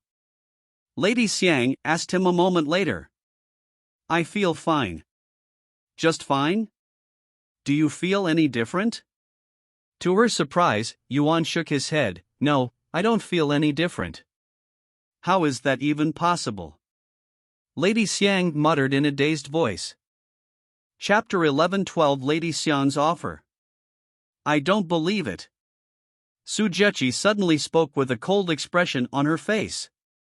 You just learned the strongest soul cultivation technique known in the 9 heavens, not to mention that spectacle just now. There's no way you don't feel any different. Yuan shook his head with a bittersweet smile. Why would I lie to you? I truly don't feel any different. Perhaps the effects will start showing later, but I can't sense anything different about my body at this moment. Neither Lady Xiang nor Su Zheqi could argue with his logic, especially when they still cannot comprehend what had just occurred. Then I would like to make a suggestion. You should stay here for a little longer so that I can monitor your condition. Lady Xiang then said. I'm sorry, Lady Xiang, but I have somewhere to be, and I already broke my promise once. I cannot disappoint my friend a second time. I hope you can understand. If I feel any different, I will let Senior Bai know. Lady Xiang frowned, clearly unhappy, which was to be expected. However, what Yuan didn't expect was what she would go on to say. That's not right. I told you to address me as Sister Bu. Lady Xiang revealed her reason for being displeased, leaving Yuan speechless. Su Zheqi then spoke. You don't need to report anything if you don't want to. We just wanted to make sure your body is unharmed after enduring the golden bell for so long. Me. If it is considered rude to question a cultivator about their gains after they consumed a treasure, the same logic applied to cultivation techniques. Anyways, about the soul cultivation technique. Do you have it? Lady Xiang asked a moment later. Yuan silently nodded. Lady Xiang took a deep breath before speaking. Not only did you surpass me in comprehension, you even made the golden bell ring 110 times. I don't think something like this will ever be surpassed or repeated again. Junior brother Yuan, would you like to be my disciple? Lady Xiang suddenly offered to be his master. If you become my disciple, I will immediately bring you to the supreme heaven, and I will spare no resources nurturing you. All of my disciples have become a powerhouse in the 9 heavens one way or another, and with your talents, you will surely be my brightest disciple yet. Moreover, since our soul cultivation technique is very unique, I am the only person in the 9 heavens who can guide you properly in that regard. Although the Divine Essence Monastery is a female-only sect and I have only ever accepted female disciples before, I will make an exception for you. You will not only be surrounded by beauties, they're the most brilliant and beautiful flowers you can encounter in the 9 heavens. If that's not enough to satisfy you, I don't mind offering myself to you. I may have lived a long time, but as the Holy Maiden, my body is still pure. Lady Xiang winked at the end. Yuan was speechless. How did the conversation go off the rails so fast within a single sentence? Hey, what nonsense are you spouting? I'll kill you. Su Zheqi interrupted with a cold look on her face. Lady Xiang remained calm despite Su Zheqi's threatening aura, and she even smiled. Nonsense? I did not utter a single lie just now. In case you forgot, you also studied under me at one point. That was because my father. No matter how you put it, you cannot alter the truth. Su Zheqi rubbed her eyes and sighed. Yuan, ignore her. She may be the Holy Maiden, but she acts anything but one. Even if she is the only person in this world who can teach you about the soul cultivation technique, I have a feeling that you won't need it. In fact, you might even be the one guiding her in the future. How can you say such a thing in front of a junior right before my presence, little Chi? To make things fair, how about I reveal some of your embarrassing secrets? Lady Xiang spoke with a cold look on her face. I thought I told you that I would kill you if you ever utter that name again. Su Zheqi's eyes flickered with killing intent. Sensing that things were getting out of hand, Yuan cleared his throat and spoke in a stiff voice. Seniors, please calm down. You're both my benefactors. I cannot bear to watch the two of you fight with each other. He then turned to look at Lady Xiang and continued, as for your offer, Lady Sister Bu, I'm sorry, but I will have to decline. May I ask for your reason? Lady Xiang asked, her expression turned serious. There are still things that I must do, questions that I need to find answers for down here before I ascend to the Supreme Heaven. I have already decided to climb every step of the way to the Supreme Heaven, so I cannot let you take me there. Yuan explained. After all, he won't be able to recover his memories if he skipped all the way to the end. Lady Xiang closed her eyes and released a long sigh. If that's your decision, I won't force it. While she really wanted to accept Yuan as a disciple, she already expected for him to refuse. However, even if Yuan accepted her offer, she wouldn't have actually accepted him as her disciple for one simple yet complex reason, a reason that she cannot reveal to either Yuan or Su Zheqi. Junior brother, I won't pursue this issue any further, but I have another request. Let's meet again in this place after 3 months. I want to see how much you've progressed with the soul cultivation technique. Lady Xiang said. 3 months. I might not be able to make it, as I will be entering the Nameless Emperor's tomb, which could last for as long as half a year. Yuan said. Nameless Emperor's tomb. You're actually going inside the torture chamber? What are you, a masochist? Su Zheqi couldn't help but utter these words. You've been inside before? Yuan had a feeling this was the case. Of course. In fact, most of the immortals in the Supreme Heaven have explored the Nameless Emperor's tomb at least once. Despite this place existing in the third heaven, it is still dangerous enough that even immortals have perished inside. While inside, everyone above Spirit King will have their cultivation restricted to peak Spirit King, and all spiritual treasures above Ancient Grade are rendered useless, so the only advantages we have are our knowledge, experience, and techniques. Su Zheqi said. Yuan swallowed nervously after hearing all of this. The Nameless Emperor's tomb is dangerous enough to kill even immortals that are entities that he cannot even comprehend yet? Why does such a place even exist? He couldn't wait to find out. Now that I know you're planning to explore the nameless emperor's tomb, I cannot leave you empty-handed. Lady Xiang suddenly said. Here are some life. Right as Lady Xiang prepared to pull out life-saving treasures for Yuan, Su Zheqi stopped her and said, What are you doing? Have you forgotten our position? If we interfere too much, it could have the opposite effect and harm him instead. Lady Xiang wanted to argue, but she couldn't. Fine, I won't give him any life-saving treasures, but I won't let him go inside without anything. Lady Xiang said with a stern look on her face. Even though he's not my official disciple, he still learned my soul cultivation technique, so he is technically one. Chapter 11:13 Lady Xiang's Blessing. Come over here, junior brother. Lady Xiang gestured for Yuan. You may not need this, but it's better to be safe than be sorry. Yuan nodded, and he approached her while anticipating what she was going to give him. Once he was right in front of Lady Xiang, she said, Close your eyes. Yuan didn't question her request and closed his eyes. The following moment, he would feel something soft and small pressing against his forehead, which prompted him to open his eyes. When he opened his eyes, Yuan could only see a pair of luscious breasts hovering right in front of his face, causing him to raise an eyebrow. Su Zheqi's mouth was wide open at this moment as her shocked eyes were glaring at Lady Xiang, who was giving Yuan a kiss on the forehead. As the holy maiden, her actions right now would be considered a taboo, and it would surely create an uproar if the public knew of it.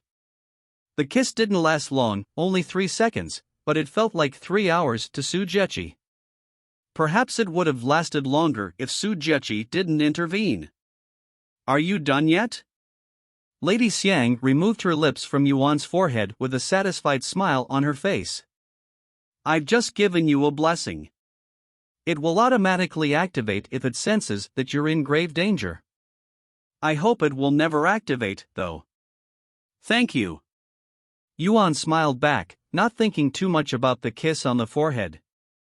Sometime later, Su Zheqi spoke, regarding your other request about your physique. Unfortunately, I didn't have time to get the manuals since I came here immediately after getting the technique.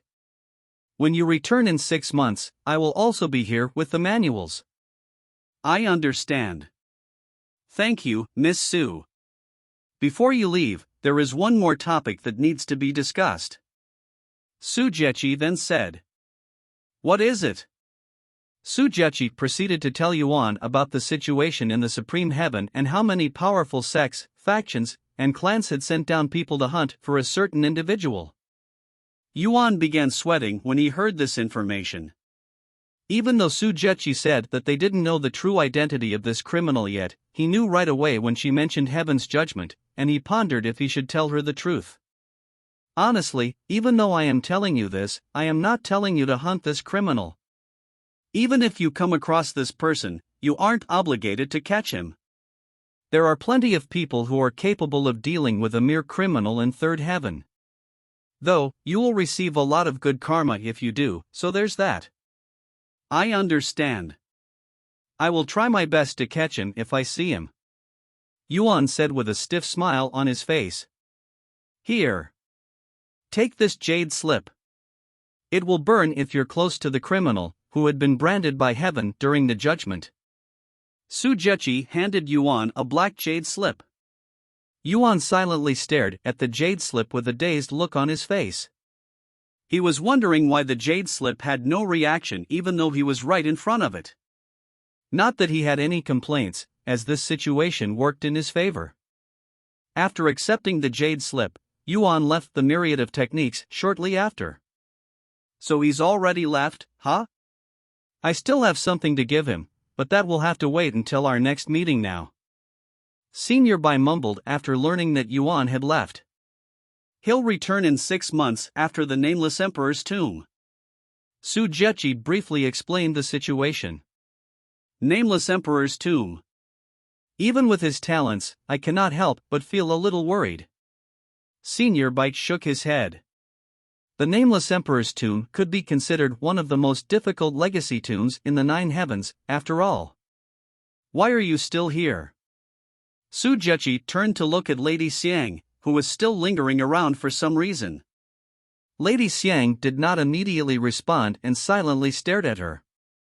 After a moment of silence, she asked in a low voice, "Judging by how you're acting around that young man, don't tell me you can't see the resemblance?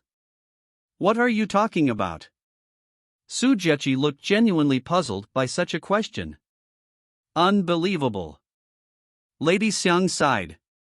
Actually, now that I think about it, you weren't there to see his growth, so it's not that surprising that you don't see it. What the hell have you been mumbling about since the beginning? You are acting weird today, very weird. Me. If you don't understand it, then I won't bother. Lady Xiang shook her head. Naturally, she was referring to how Yuan resembled the founder of the Celestial Overlords. Unlike Su Jiechi, who was picked up by the founder when she was just a little girl, Lady Xiang had been with him since much earlier, as early as his teenage years. The resemblance is so uncanny that I thought I'd somehow traveled to the past. Lady Xiang sighed inwardly as she recalled her memories that are so old they can be considered ancient. As she reached the exit, Lady Xiang turned around to look at Su Jiechi again. He's probably already part of the Celestial Overlord, right? She asked. Naturally. Su Jiechi spoke in a manner that made it seem like there was no other option. Then I will give up recruiting him to my faction for now. Though, I will acquire him through other ways. Don't say I didn't warn you. Lady Xiang waved at Su Jiechi as she entered the exit, leaving Su Jiechi no time to respond. Lady Su, what happened? The nine heavens shook non-stop just now. This is the second time it's happened. I don't think this is a coincidence anymore. After a moment of silence, Su Jiechi mumbled, "It's definitely connected to Yuan." As for why it's happening, I don't have the slightest clue, nor is it our business. I'm leaving now. Chapter 11-14 Heaven's Indomitable Soul. After leaving the myriad of techniques, Yuan immediately began making his way back to the Nameless Emperor's tomb. On his way there, he would think about the new cultivation technique that he'd just acquired. Heaven's Indomitable Soul. Rank? Mastery level? Description: a technique of unknown origins. Absorb the very essence of this world and convert it into your soul strength. As he couldn't wait to experience the technique, Yuan decided to use the technique while he was on the move to see how it worked. Immediately after he activated the technique, Yuan could feel his body absorbing the spiritual essence around him, almost like how cultivators absorb qi when they cultivate. However, spiritual essence was different from spiritual energy. Unlike spiritual energy that will inevitably have impurity, spiritual essence is completely pure, so the cultivator won't need to cleanse its purity after absorbing. Furthermore, spiritual essence itself is much stronger than spiritual energy, making it the ideal resource for all cultivators.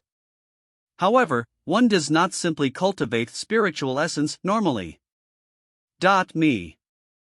In order to absorb spiritual essence, one must be able to sense spiritual essence, something that is only doable after they become an immortal. In other words, Yuan, who was still a mere spirit king, could absorb spiritual essence and achieve what even immortals find difficult. That's not all. Not only could he absorb spiritual essence, but he can even convert it into his soul strength, something only those that have learned Heaven's Indomitable Soul technique could achieve. There is even a popular saying in the Supreme Heavens that says a single drop of spiritual essence is more valuable than a whole sea of spiritual energy, as spiritual energy essentially becomes useless to immortals, who can only grow through spiritual essence. Yuan could feel an overwhelming feeling suddenly wash over him, almost like a pillar in the middle of the ocean, where the water would continuously refresh his body, mind, and soul. +2, 021 soul strength. +3, 000 soul strength. +2, 391 soul strength. Every few seconds, his soul strength would increase by the thousands. If the world knew of this, they would surely be shocked to death. My divine sense is expanding at a ludicrous rate. Yuan thought to himself as his divine sense reaches over 100 miles, and it was still growing with every passing second. Xiaohua could sense something was going on around Yuan even though she couldn't sense spiritual essence. "Brother Yuan, are you okay?" she asked him. "Yes, I am just testing out the new soul cultivation technique. It's quite powerful. My soul strength is increasing by the second." "What kind of effect does it have?" Feng Yuxiang asked out of curiosity. "It absorbs spiritual essence and converts them into my soul strength." "What? You can absorb spiritual essence already?" Unsurprisingly, Feng Yuxiang exclaimed in a shocked voice after hearing this information. Only those that have succeeded their immortal ascension should be able to do such a thing.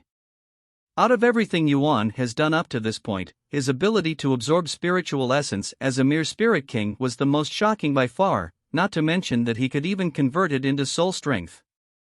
For comparison, it was akin to a mortal learning cultivation techniques only comprehensible by gods, or a mortal casually wielding a godly artifact that would normally kill anyone that isn't powerful enough to wield it. "Yuan, you should keep this information a secret." Lan Yingying suddenly spoke in a worried voice. "She's right, Brother Yuan. If the world knew, all of the powerful cultivators out there would definitely try to kill you because of your potential, especially immortals, who would be filled with jealousy and anger if they knew that a spirit king could use their spiritual essence," Xiaohua said. Most immortals consider the ability to absorb spiritual essence and honor something they had to shed blood and tears for thousands of years to acquire, yet Yuan, who wasn't even 100 years old, could use it. His existence was offensive in itself to these immortals. By the time Yuan returned to the Nameless Emperor's tomb, his soul strength has increased by over 10 million.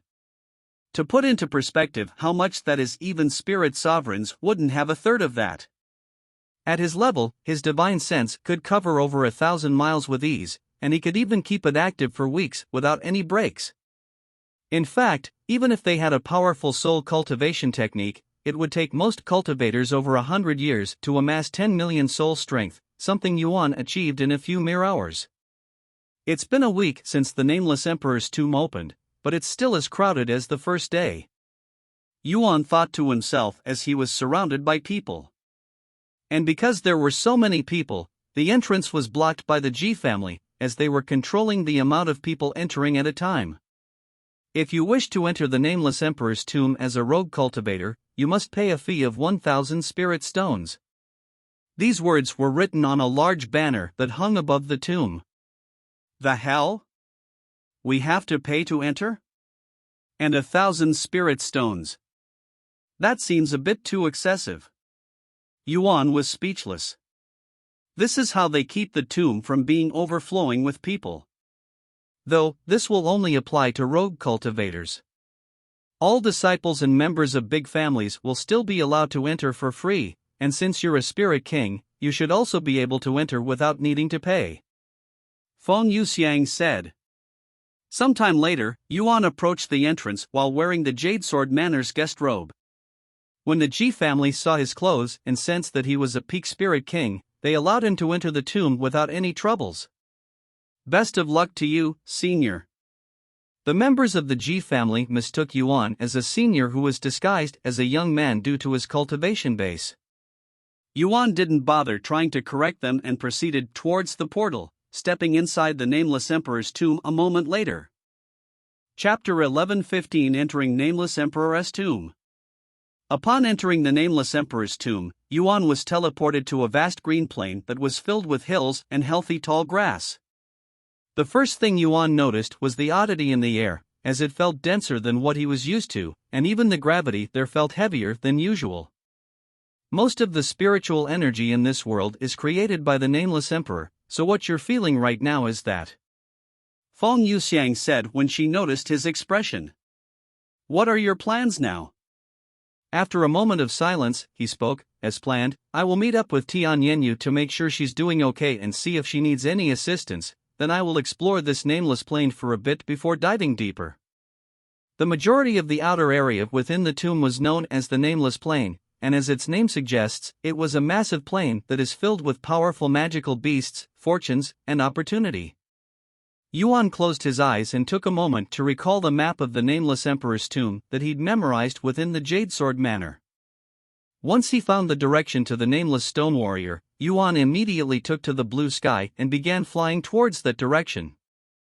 The destination wasn't too far away, so he reached it after flying for 4 hours straight. On his way to the nameless stone warrior, Yuan encountered many powerful magical beasts as well as cultivators that were trying to hunt these magical beasts. Me. He noticed that the magical beasts inside the tomb did not drop monster cores when defeated. Instead, it supplied those that defeated the magical beast with an abundant amount of spiritual energy directly. Furthermore, some of them even dropped treasures and resources directly, such as pills and spiritual weapons. Most of the magical beasts that he'd encountered were all at the Spirit Lord realm, with a few at the early Spirit King realm. With the outer area already so dangerous, it was no wonder why the casualty rates were so high inside the tomb. However, with great risk comes great reward, hence why everyone that could afford to risk their life to enter did so. When Yuan reached the vicinity of the nameless stone warrior, he noticed a group of cultivators surrounding the area, and these cultivators quickly blocked his path when they noticed him. This place is already occupied by the Jade Sword Manor, Blue Swallow Sword Sect, and the Lightning Sword Academy. A small group of disciples stood before Yuan, explaining the situation to him. Yuan pointed at his own clothes and spoke in a calm voice, "I'm with the Jade Sword Manor." The disciples glanced at his clothes and sneered, "You think we're stupid? That is simply their guest uniform. Also, anyone can disguise themselves as a disciple. Show me your disciple identity badge and I will let you enter." "I don't have that, and I won't stay long. I just want to speak with one of their disciples," Yuan said. "No identification, no entry. That is the rule here." The disciples stood their ground. "Is this a rule of this place, or simply something you came up with by yourself?" One of the disciples smirked, "In this place, the strong make the rules." "Is that so?" Yuan turned silent after this point. The nameless stone warrior is a place where people go for enlightenment. If I cause a commotion here, I might disturb them. Me. After pondering for a bit, Yuan retrieved Yu Jian's medallion and showed it to these disciples. "What about this?" "It was given to me by sect leader Yu Jian himself." The disciple squinted at the medallion before giving a scoff, "I don't recognize it, so I'm not going to accept it." Yuan shook his head, "You're making this difficult for no reason. One last chance. We can do this the easy way, or the hard way. You dare threaten us?" The disciples immediately became heated. Yuan released a sigh, and right before the disciples could even take their first step, Yuan silently activated Heavenly Domain. All of the disciples around him instantly fell to their knees as a tyrannical pressure bore down on them. Help! These disciples could feel their bones cracking and muscles tearing apart just from the pressure alone, their bodies screaming in pain. Within seconds, blood flowed from their eyes, nose, and ears. Oops! Yuan quickly retracted the Heavenly Domain when he saw this, as he wasn't expecting such an outcome. "I barely used my spiritual energy, yet I nearly killed them. My soul strength has grown so exponentially in such a short time that I don't know my own strength anymore. I need to be careful now if I don't want to accidentally kill someone." Yuan swallowed nervously. What is going on here? A loud voice suddenly boomed in the vicinity, causing Yuan to shift his attention to the group of elders approaching his direction. Once the elders arrived, they immediately began inspecting Yuan to try and identify him. A few of the elders there were from the Jade Sword Manor, so they immediately recognized his esteemed guest uniform. Furthermore, Yuan was still holding their sect leader's medallion. "Who are you, and why did you attack my disciples?" An old man wearing a blue uniform stepped forward and questioned Yuan with an angry expression while the other elders went to treat the disciples by feeding them a healing pill. Yuan quickly explained himself, but the elder did not seem to be satisfied by it. Yuan couldn't blame the elder, as he'd nearly killed the disciples. However, before the situation could get any worse, Yu Jian showed up to the scene after being notified by the elders from his sect. After speaking with the elder from the Blue Swallow Sword sect, Yu Jian managed to calm the situation. I have settled things for now, so you can enter, but that is only for now. They might try to trouble you later, and I can't protect you then. Yu Jian sighed. That's fine. Thank you for the assistance. Yuan showed him a calm smile, almost as though he couldn't care less about it. He entered the area with Yu Jian a moment later while being glared at by the disciples that he'd nearly killed. Chapter 11:16 Nameless Stone Warrior. A few minutes after his incident with the Blue Swallow Sword sect, Yuan could see a massive statue of a masked figure standing in the distance. This figure was clearly the Lord, and he was holding his sword straight in front of him like some kind of knight. Once he got closer, he could see hundreds if not thousands of people sitting around the statue while staring at it intensively, as if they were trying to poke holes in the statue with their gaze alone. He quickly found Tian Yenyu and Tian Suyin. They were both sitting towards the middle of the group, located directly behind the statue, which is considered to be the worst spot there, as they were unable to see the Lord or the sword clearly from such an angle. Unfortunately for them, the spots in front of the statue were taken by the high-ranking sect elders and top geniuses of their respective sects. The Nameless Stone Warrior is a famous location within the Nameless Emperor's tomb. It used to be a very popular site when it was discovered 1,000 years ago, but when nobody could receive full enlightenment from it even 1,000 years later, not as many people still come to this place. With that being said, many people still spend a week or two in this place to comprehend what little they can from the statue before moving on. While nobody can fully comprehend the statue entirely, there have been plenty of people who were able to receive some kind of guidance and small enlightenment from the statue. After all, comprehending even half of the statue would grant the individual a massive boost to their strength and understanding of the sword. And unbeknownst to these people, the moment Yuan glanced at the statue, he was able to comprehend it entirely. You have learned moon-splitting sword art. Rank, Divine. Me. Mastery level, 1. Description: a devastating sword technique with enough prowess to split even the moon in half. Yuan was speechless. It would normally take him a few days if not weeks to learn a divine rank technique, yet he'd managed to do it at glance this time. Is this because I am the Lord's reincarnation, or is this due to my soul strength? Yuan wondered inwardly. Though, despite learning this sword technique, Yuan didn't really need it, as it was just a divine rank technique. Unless it was ancient rank or higher, it won't make Yuan budge an eyebrow. After silently learning the technique, Yuan hovered above Tian Yenyu, who currently has her eyes closed and seemingly in a trance, and he patiently waited for her to finish. About 2 hours later, Tian Yenyu opened her eyes, which flickered with a sense of frustration. How did it go? Did you comprehend anything? Yuan asked her using divine sense, as he did not want to disturb the others by speaking out loud. Xiao Yang. When did you arrive? She appeared pleasant to see him. I got here not long ago. I see. Well, I have been here since day one, but I have only comprehended about 15%, probably. My understanding of the sword has increased substantially from it, but I really want to learn the technique it's hiding. Even though I can only comprehend the first 4 sword movements, it was more than enough to convince me of its prowess. I cannot imagine how powerful the full technique is. It's definitely a heaven rank or higher technique. Tian Yenyu's voice was filled with awe and longing as she spoke of the technique. However, she was also disappointed in herself. Her group had only planned to stay at the Nameless Stone Warrior for a week, so she had only a day or so left to comprehend as much as she could, but it was clearly not enough time to learn the technique.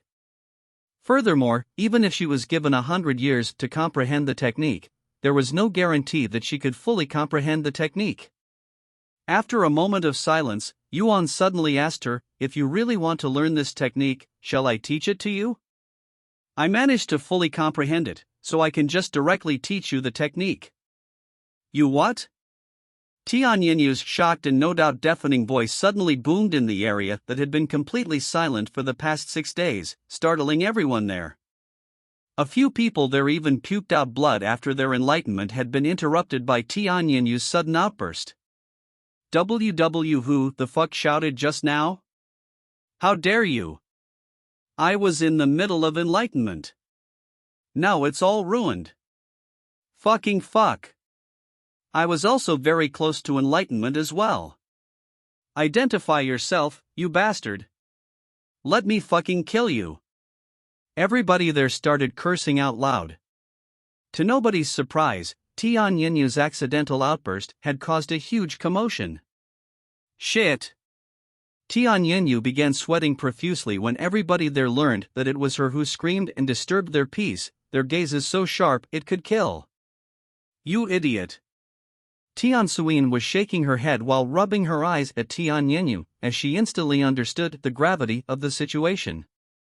Tianyinu's actions had led to everyone there losing their focus, with some even losing their chance to receive enlightenment from the stone statue, costing them 7 years of time, which is akin to disturbing someone while they were on the verge of a breakthrough, considered as one of the biggest taboo within the cultivation world. Sect leader Yu Jian. This is the second time your Jade Sword manner has caused trouble for everyone here. We'll have to ask your sect to leave immediately. The Blue Swallow Sword sect and the Lightning Sword Academy began pressuring Yu Jian and his sect to leave.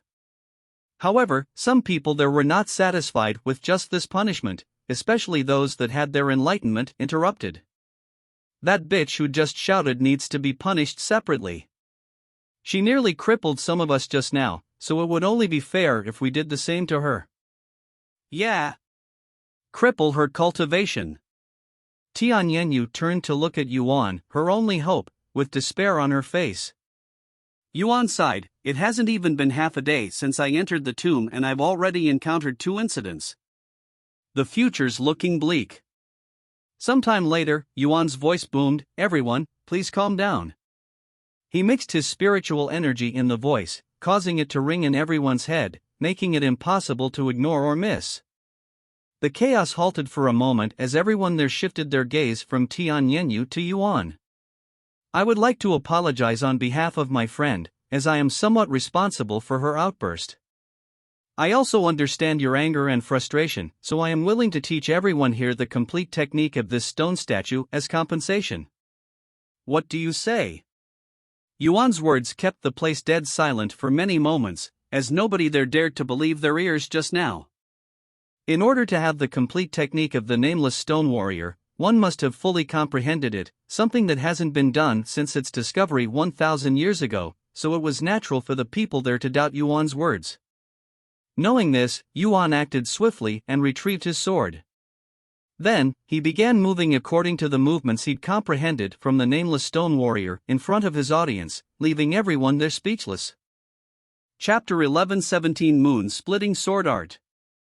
After performing the moon-splitting sword art flawlessly in front of everyone there, Yuan stopped and patiently waited for their response. Why, you can't be serious. Did he really comprehend the technique from the nameless stone warrior? I comprehended about 30% of the technique, and from my understanding, his earlier movements matched the technique perfectly, not to mention how flawlessly and fluidly they flowed afterward.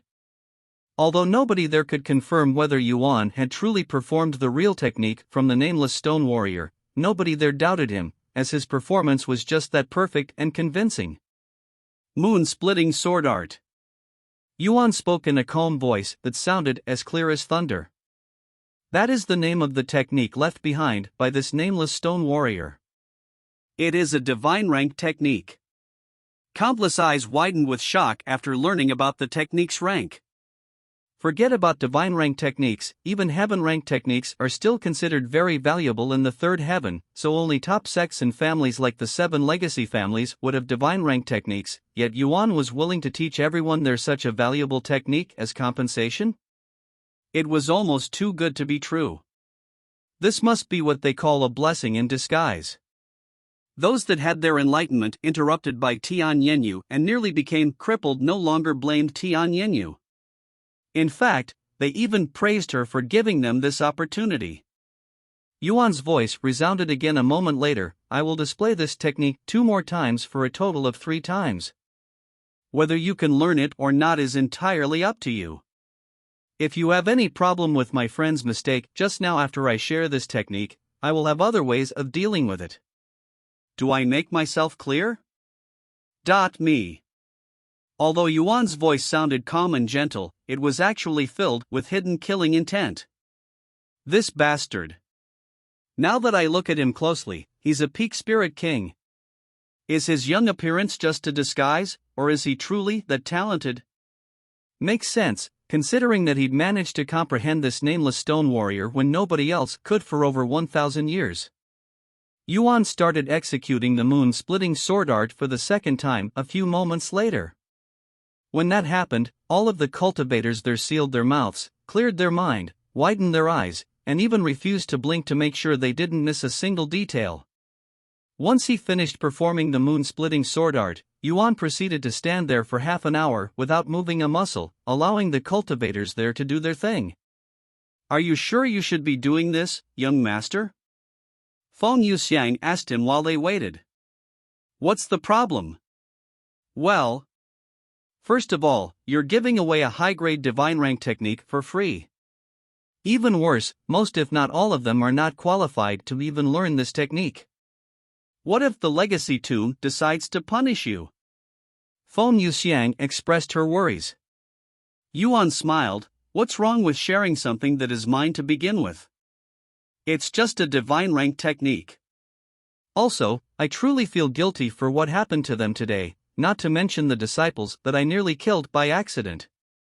And as I'd already said, even if I show them this technique, it's not like all of them are capable of actually learning it. Once 30 minutes had passed, Yuan lifted his sword into the air again and began performing the technique for the third and final time. The area became even more silent as the cultivators there tried their best to burn the sword technique into their memories. At the end, Yuan said to them, "Now, if you still have any problems with my friend, raise your hand." Nobody there dared to move a single muscle. Good. Then I hope you'll all gain something from this sword technique. Even though everyone there has memorized the technique movements, they were still required to actually understand and perform the technique by themselves. This could take months, even years, but only time will tell. However, there was a method that could bypass this, and that is to have someone who already fully comprehends the technique to transfer their knowledge and understanding to another person, allowing them to essentially skip the majority of the process. Give me your forehead, Yuan said to Tian Yenyu after returning to her side. Tian Yenyu didn't question him and leaned forward. Yuan poked her head, transferring the entire moon-splitting sword art manual as well as his understanding for the technique into her head. This is... Tian Yenyu was shocked by what Yuan had just done. I don't know what else to say besides thank you, she muttered in a low voice. Yuan smiled. Go ahead and try it. Tian Yenyu nodded and immediately retrieved her sword.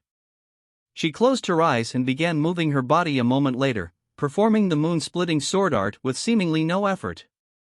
When the others saw what had happened, they immediately became envious of Tian Yenyu, who was receiving all of the special treatment.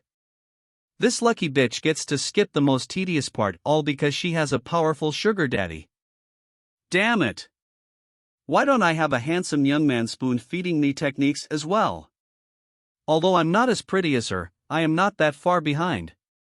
Yuan noticed Tian Suyin staring at him and smiled. If you'd like, I can perform technique transfer for you as well. Tian Suyin swallowed nervously. Although she was an immensely prideful individual, she couldn't pass up such an opportunity, as this would save her years of effort. If you don't mind. She nodded with a somewhat rosy face. After receiving the technique from Yuan through technique transfer, Tian Suyin entered a trance-like state as she was filled with awe after learning the complexity and prowess of the sword technique, which is now her strongest technique. Tian Yenyu couldn't help but chuckle after seeing her mother in such a state. Meanwhile, the others could only swallow their envy and try their best to understand the technique by themselves. Chapter 11:18 A treasure has appeared. After learning the moon-splitting sword art, both Tian Suyin and Tian Yenyu began performing the technique in front of the spectators there. The two of them started at the same time while standing only a few meters away from each other. The spectators quickly noticed that their movements were perfectly in sync, almost as though their mind and body were linked to each other at this moment. The daughter and mother pair danced side by side with a sword in their hand, mesmerizing the spectators. Not only was their sword technique awe-inspiring, the wielders were also fine beauties themselves. But compared to when Yuan performed the technique, they were still lacking in many ways. As expected of a divine rank technique, what profound movements! Even with his assistance, it will take a few years for me to fully grasp this technique. Tian Suyin released a deep sigh after she finished her sword dance. She turned to look at Yuan with a perplexed expression on her face. Just what is his motive? Why is he helping us like this? Tian Suyin just couldn't stop suspecting Yuan, who came out of the blue and started assisting their family with an obviously fake pretense. As a cultivator who has experienced many hardships, she was the type to be skeptical about everything. However, Yuan's actions have left her utterly speechless. She thought at first that his goal was to impress her daughter, Tian Yenyu, but that possibly seemed to be less likely as she spent more time watching him, as he doesn't look at her with lust or anything similar. Furthermore, if he truly had ulterior motives, why is he going through so much effort to achieve it when he clearly has enough power to get whatever he wants? Maybe he's genuinely just trying to help us. Tian Suyin was beginning to get a headache just thinking about this matter, so she decided to stop for the time being and continue watching Yuan. Me. Once Tian Yenyu finished her sword dance, she withdrew her sword and turned to look at Yuan with a satisfied and bright smile on her pretty face. I really cannot thank you enough for this, Xiaoyang. What are you going to do now? Yuan then asked. Well, we were planning to check out the other sites to see if we can comprehend those at least until a treasure appears. Every time the Nameless Emperor's tomb opens, treasures would appear in random areas. This has been happening for so long that it makes one wonder if there's an unlimited amount of treasures within the tomb. And when a treasure appears, a war would break out between multiple factions. At least 3 treasures will appear every opening, with 9 treasures being the most that have appeared. Tian Yenyu explained. Is that so?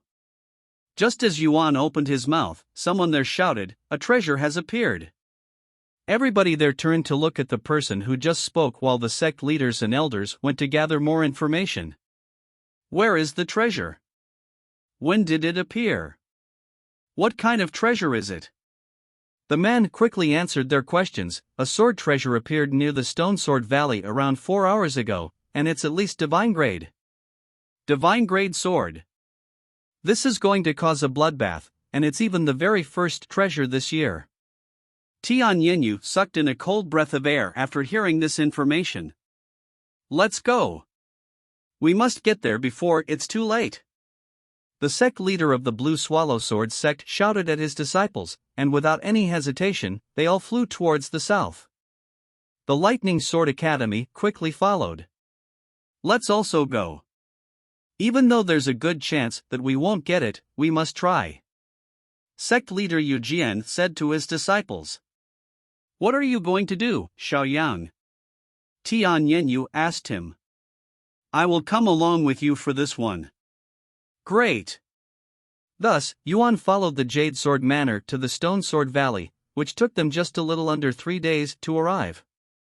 Once they arrived at the location, they could see thousands of cultivators that came before them crowding the place.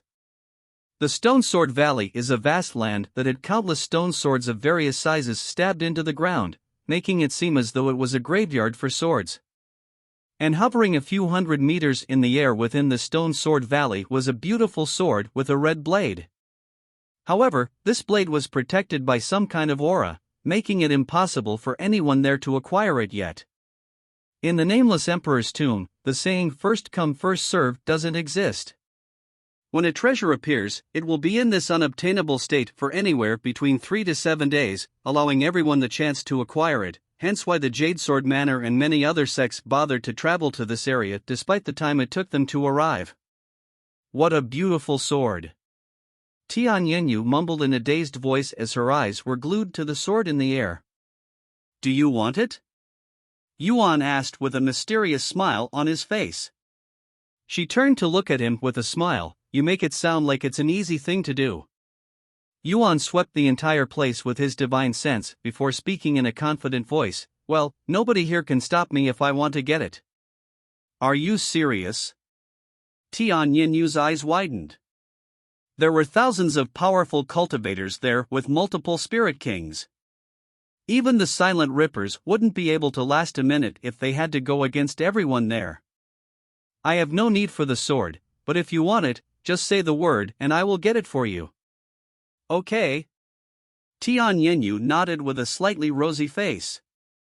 Tian Suin's eyebrows twitched at their interaction, and she couldn't help but feel a little jealousy for her own daughter. Me winking face. Chapter 11-19 Fighting for the Treasure. Sect leaders and family heads, may I request for a brief meeting to talk about our situation before the treasure unseals itself? A middle-aged man emanating a powerful aura at the peak Spirit King realm suddenly spoke in a loud and clear voice. This man was Huang Li, sect leader of a renowned sect called the Seven Profound Swords, one of the top 3 sects within the third heaven. All of the sect leaders and family heads there gathered below the treasure shortly after. I will get straight to the point.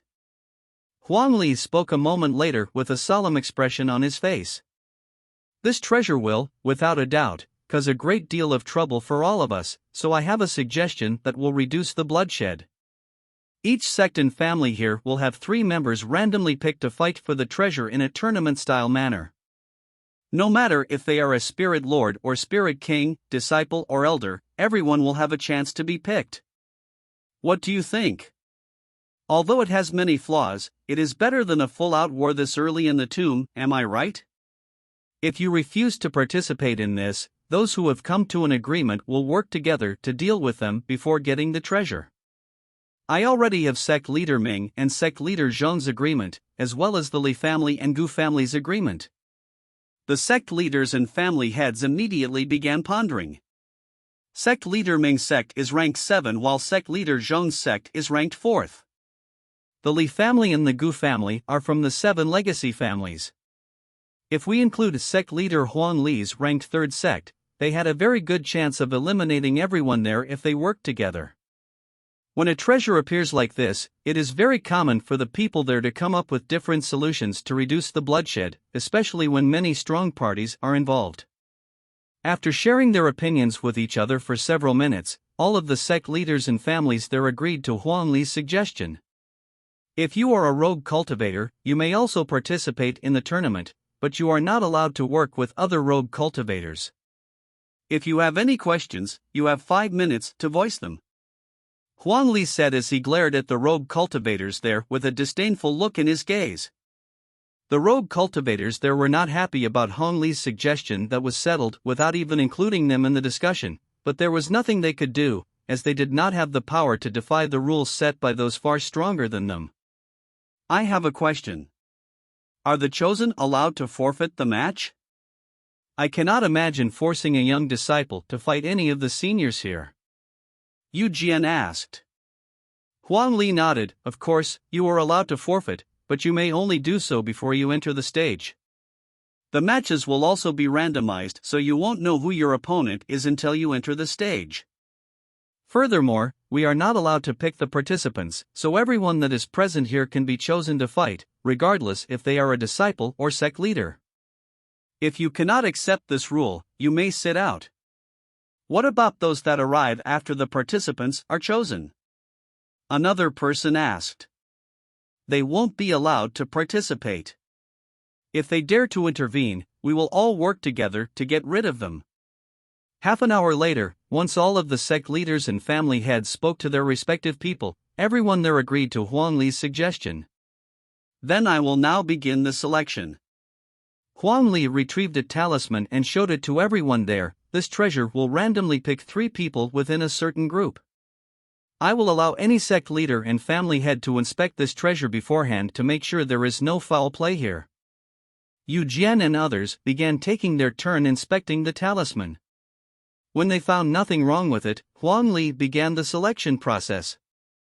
One by one, 3 individuals are picked from the sects and families there. When an individual is picked, the talisman would shoot out a green beam of light that immediately envelopes the chosen. Sometime later, it was the Jade Sword Manor's turn. Everyone associated with the sect swallowed nervously as the talisman shot out its first beam of light. A moment later, everyone there turned to look at the young woman who had just been chosen. This young woman's face immediately paled when she realized that she was picked. Gee, good luck, senior sister Wan.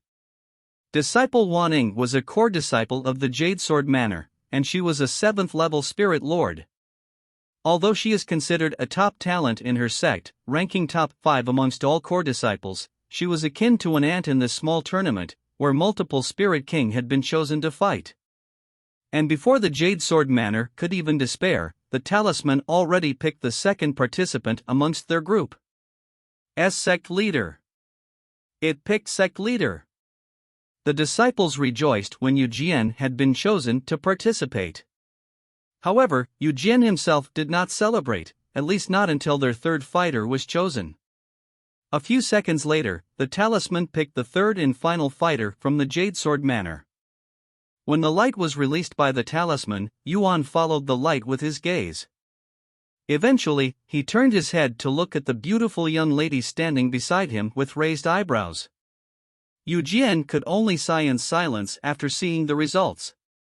Ask Xiao Yang. What should I do? Tian Yenyu looked at him with a terrified look on her face when she realized that she'd just been chosen. Despite being a core disciple, she wasn't any stronger than Wan Ning. In fact, she was amongst the weaker core disciples, as she'd only recently become one. Winking face. Chapter 1120 Fighting for the Treasure, 2. Calm down, Yenner. Tian Suyin said as she smacked her daughter's back. Calm down? I have to fight Spirit Kings if I don't want to become a burden for the sect. Tian Yenyu frowned. You don't have to participate if you don't want to. I won't force you to fight. It's also unreasonable to ask you to fight a Spirit King. We simply got unlucky. Yu Jian appeared and said to her, also, with how many powerhouses are present, I had no hopes to acquire the treasure since the beginning. They're right. You can simply forfeit the match. Yuan followed. Once Tian Yenyu calmed down a little, she gritted her teeth and said, if our opponents aren't at a level where I cannot handle, I will fight too. Although I do not qualify to participate in this event, I won't be a coward either. Yu Jian smiled after hearing her words, good. Even though we have almost no chance of winning this, I still don't plan on going down without a fight. This is no longer just about the treasure. This is about keeping our sect's honor and reputation. We will fight those we can fight and back down if it's too risky. When it was Huang Li and the 7 profound swords' turn for selection, the entire place became dead silent as everyone there nervously waited for the results. A few moments later, 3 individuals were chosen. What? All 3 of their fighters are Spirit Kings. They even have 2 peak Spirit Kings. Fuck. I bet they cheated. How is cheating even possible? Their talisman had been inspected by every senior here. Many people suspected that Huang Li had cheated, but without any proof, nobody there dared to voice their complaints fearing retaliation. All of the top sects and powerful families went last in the selection, and shockingly, all of them had insane luck with at least 2 Spirit Kings in their team. It was clear to all of the small sects and families there that these powerful factions had worked together and manipulated the results somehow, giving themselves a massive advantage.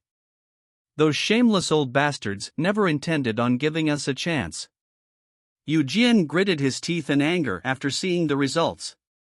So we never stood a chance from the beginning, huh? Why am I not surprised? Tian Yenyu sighed. Pretty much everyone that wasn't part of the lucky group silently cursed Huan Li and the others for their shameless actions. However, there was nothing they could do about it. In the first place, they had no solid proof of foul play, and everything was circumstantial at best. Even if they had proof that Huang Li had cheated, who was bold enough to say it out loud? Who would dare to raise their voice against the top sects and the 7 legacy families? Nobody was foolish enough to throw away their life in such an unwinnable situation, so they could only suck it up and endure it for now. How despicable! Tian Yenyu muttered in a mosquito-like voice. I can't say I'm surprised, though. Yuan was the only person there who could smile at this moment. I would expect this kind of tactic from other sects, but for the 7 profound swords and the 7 legacy families to do this, I'm speechless. Tian Suin sighed. They must really want the sword. Yuan continued to smile. The selection eventually came to an end, and acting like he was innocent, Huang Li immediately started the tournament. The 2 sects or families that will be fighting will also be randomized. The talisman will now choose 2 sects to fight. Huang Li said as he poured some of his spiritual energy into the talisman, causing 2 beams of light to appear, picking 2 parodies from the dozens of groups there. Once you step onto the stage, you can no longer forfeit, just like a real deathmatch. This is not like your usual playground. There is no room for mercy here. If you value your life, forfeit now. Huang Li said to them. The 2 parties stared at each other. I forfeit. Me too. Both parties forfeited all 3 of their matches. What's the point of risking our lives when we don't even have a chance to acquire the treasure? Who's dumb enough to do that? Many people had this thought inside their mind. Since Huan Li and the top factions manipulated the whole thing, they no longer had any motivation to participate in the tournament for the treasure. The next several matches also resulted in forfeits from both sides. How boring! Huang Li sneered with an arrogant look on his face. With everyone that doesn't have at least 2 Spirit Kings in their team forfeiting, the tournament progressed with barely any pauses. Eventually, it was the Jade Sword Manor's turn to enter the stage. Our opponents also have 2 Spirit Lords and 1 Spirit King. Do you 2 want to fight despite knowing that it is a pointless fight? Yu Jian asked Tian Yenyu and Wan Ning. I want to fight. Wan Ning said with a resolute expression on her face. Even if you might be paired up with the Spirit King and die? Even if your efforts won't be rewarded? Yu Jian asked. Wan Ning nodded. What about you, disciple Tian? Yu Jian shifted his attention to her. It's going to be a difficult fight for you even if you aren't paired with the Spirit King. Nobody will blame you for forfeiting. Tian Yenyu remained silent. She wanted to try out her new sword technique, but she wasn't prepared to risk her life over something like this. However, she also couldn't refuse, as she didn't want to feel like a coward. If you want to fight, go ahead. Yuan suddenly said to her. Ha? Tian Yenyu looked at him with a puzzled face. Why you? Are you telling my daughter to die? Tian Suin immediately began fuming. Relax. As long as I am here, nobody can kill her. Yuan smiled. He turned to look at Tian Yenyu and continued, Don't you want to see how powerful your new technique is? I do. She nodded in a dazed manner. Then do it. I will protect you no matter what, I promise. After her recent experience with Yuan, Tian Yenyu had gained blind faith in him, so she didn't even question how he was going to protect her before so many experts. All right, I will fight, she said in a resolute voice the following moment. Are you serious? How can you believe him so easily? Tian Suin was still doubtful. Because he promised. Tian Yenyu responded with an innocent smile, leaving her speechless.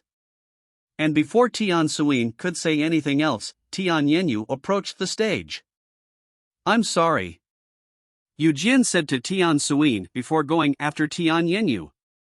If my daughter dies here because of you, I swear I will kill you with my own hands. Tian Suyin glared at Yuan. And I won't resist if that really happens, Yuan said with a confident expression on his face. Do you plan on acquiring that sword for her, young master? Feng Yuxiang suddenly asked him in a curious voice. It would pair up nicely with her new technique, don't you think so? Yuan chuckled. You're spoiling her too much. I'm a little envious. Feng Yuxiang could only shake her head inwardly. Chapter 1121 Fighting for the Treasure, 3. Chapter 1121 Fighting for the Treasure, 3. Once the Jade Sword Manor and their opponents entered the fighting arena, Huang Li enclosed them in a separate concealment formation so that they couldn't see anything.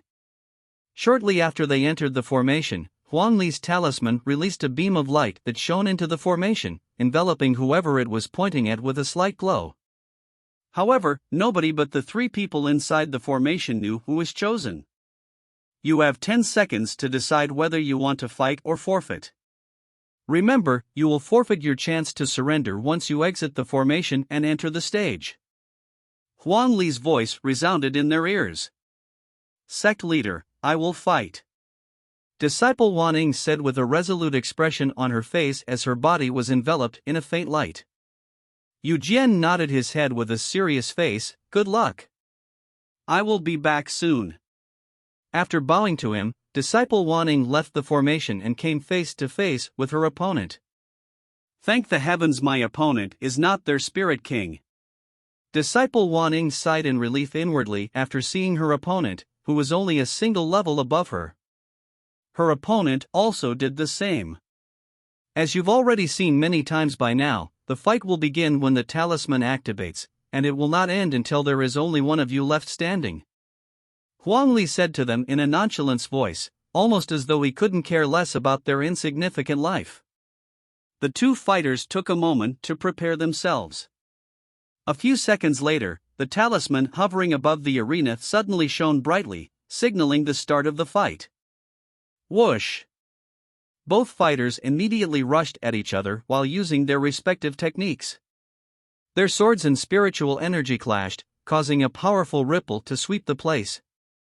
The 2 of them would go back and forth for many minutes with neither of them slowing down. Once Disciple Wan Ying eventually started getting pushed back, she quickly retrieved a pill and tossed it inside her mouth. Under normal circumstances, the use of pills and treasures during a one-on-one match would be strictly forbidden, but their situation was a bit special. Even though they were in a tournament-style match, there were almost no rules, almost as though they were following the rules of the jungle, where one can use whatever advantage they have to win their fight or die trying. When Disciple Wan Ying's opponent saw her actions, he also started consuming pills. Since they were able to consume pills to restore their strength, the 2 of them would continue to go all out, unleashing all of their strength to suppress each other without holding back, almost like 2 sprinters near the end of a race. After 5 whole minutes of fighting, Disciple Wan Ying managed to catch her opponent off guard, sending him to the afterlife with a quick slash in the neck. Disciple Wan Ying took a deep breath before walking off the platform and returning to the concealment formation without even trying to celebrate her narrow victory. When Yu Jian and Tian Yenyu saw Disciple Wan returning, their lips immediately curved into a smile. You did it! Tian Yenyu was ecstatic to see that her fellow disciple had survived. Great job, Disciple Wan. Yu Jian nodded in acknowledgement. However, before she could even say anything, the talisman activated again, picking the second fighter. Yu Jian and Wan Ying turned to look at Tian Yenyu, who was now being enveloped by a light. You don't have to fight. There's a 50-50 chance that you'll have to fight their spirit king.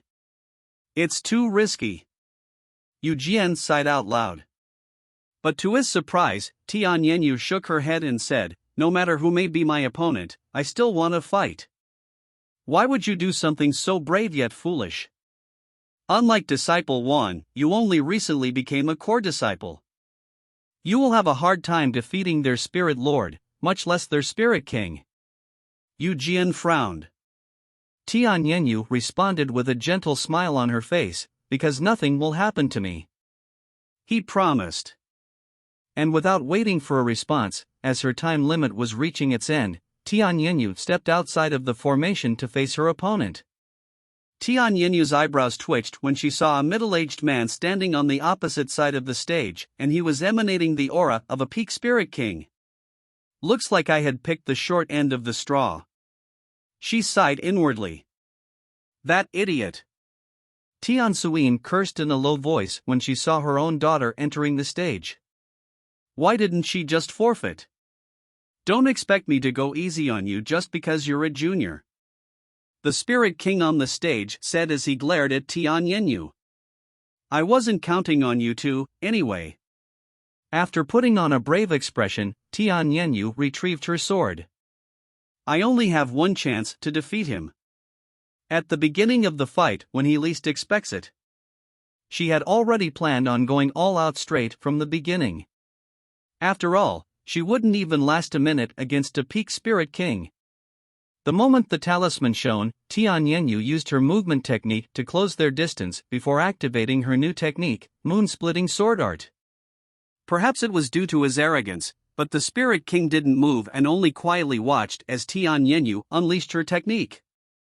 The Spirit King's eyes widened with surprise when a semi-transparent moon suddenly appeared behind Tian Yenyu. The disciples from the Jade Sword Manor immediately recognized this technique, as they were mesmerized by its beauty not too long ago. A divine rank technique. A handful of people there exclaimed when they sensed the aura the technique emitted, their faces filled with surprise. After all, it was incredibly rare for people outside the 7 legacy families and the top sects to techniques above heaven rank. Whoosh! Tian Yenyu quickly swung her sword at her opponent, who was taken by surprise for a split second because of her technique. Her blade managed to reach the Spirit King's body, but it could only leave behind a small cut before the Spirit King evaded the rest of her blade. The Spirit King looked at the cut on his arm and trembled in anger. A mere spirit lord. I'll fucking kill you. The Spirit King exploded with spiritual energy and killing intent, causing Tian Yenyu to feel as though she was being choked by the throat. Die. The Spirit King swung his weapon, sending a massive arc of energy at Tian Yenyu, who couldn't even attempt to dodge it due to the pressure from it. Xiao Yang. She cried inwardly. Whoosh! A figure suddenly flew onto the stage and stood in front of Tian Yenyu. This shocked everyone there, not because he intervened in the match, but because they were unable to follow this person's movement at all. After appearing on the stage, Yuan causally waved his hand at the incoming blade of energy, destroying it the moment his skin touched it, almost as though the blade of energy was nothing more than empty air. What? The Spirit King exclaimed in a shocked voice after witnessing this, even feeling a little scared. Chapter 1122 Fighting for the Treasure, 4. Chapter 1122 Fighting for the Treasure, 4. Did he just stop my technique at full power with his bare hands? Impossible. I must have seen it wrong. The Spirit King convinced himself that he was just mistaken, as that was the simpler route. Who are you? How dare you interrupt our match? The Spirit King asked with a wary face. Humph. A cold snort suddenly resounded, and a figure descended on the stage, standing between Yuan and the Spirit King. I don't care who you are, how dare you so brazenly interfere when I have made it very clear that no interference is allowed regardless of the reason. I hope you are prepared to take responsibility for your foolish decision. Huang Li glared at Yuan like an eagle at a weak prey. Yuan calmly smiled before responding, and why would you assume that everyone here will obey your unreasonable request? You, a mere junior, dare talk back to me? Have you lost your mind? Do you even know who I am? Huang Li's eyes flared up with anger. I don't know, nor do I care. Anyways, why don't we stop this obviously manipulated game? It's clear to everyone here that you had manipulated the whole thing to give yourself as well as those that planned this with you an advantage over the others. What you're doing here is no different than bullying the weak. How dare you accuse the sect leader of manipulation? Someone there suddenly shouted. Are you also claiming that the 7 legacy families here are bullying the weak? Someone from one of the families shouted. How interesting. Do you have any evidence to back up your preposterous claims? Another figure descended on the stage as he asked Yuan. This individual was Li Mao, a high-ranking elder of the Li family, one of 7 legacy families. What if I don't? Yuan narrowed his eyes in a challenging manner. Then I will kill you on the spot for uttering nonsense and trying to ruin our reputations. Li Mao glared at him. Yuan smiled. You're going to kill me for interfering with the match anyway.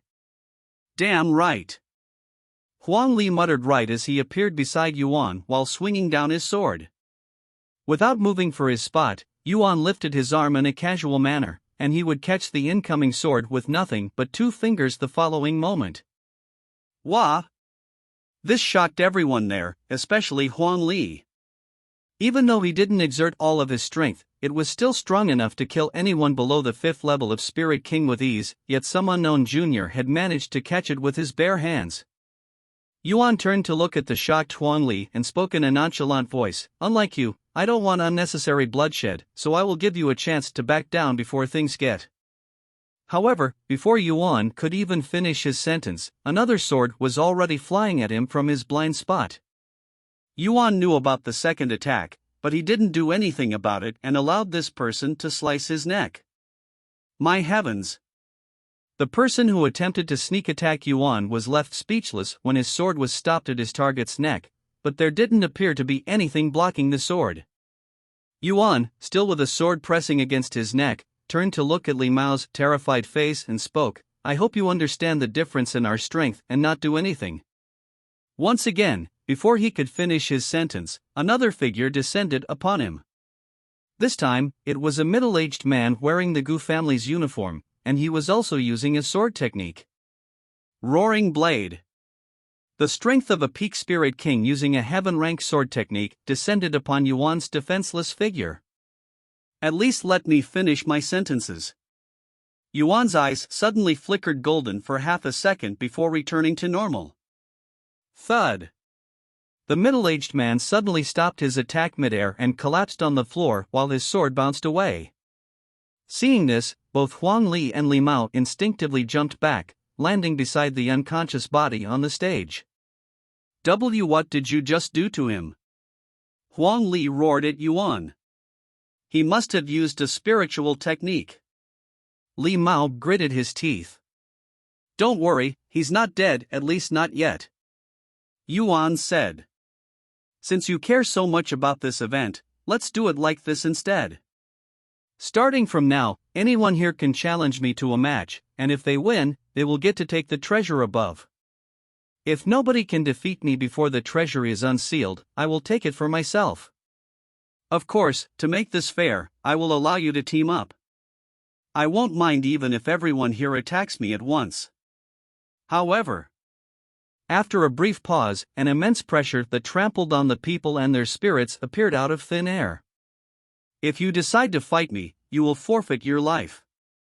You have been warned. The entire place fell silent, with the only thing that could be heard being the sound of their own hearts beating anxiously.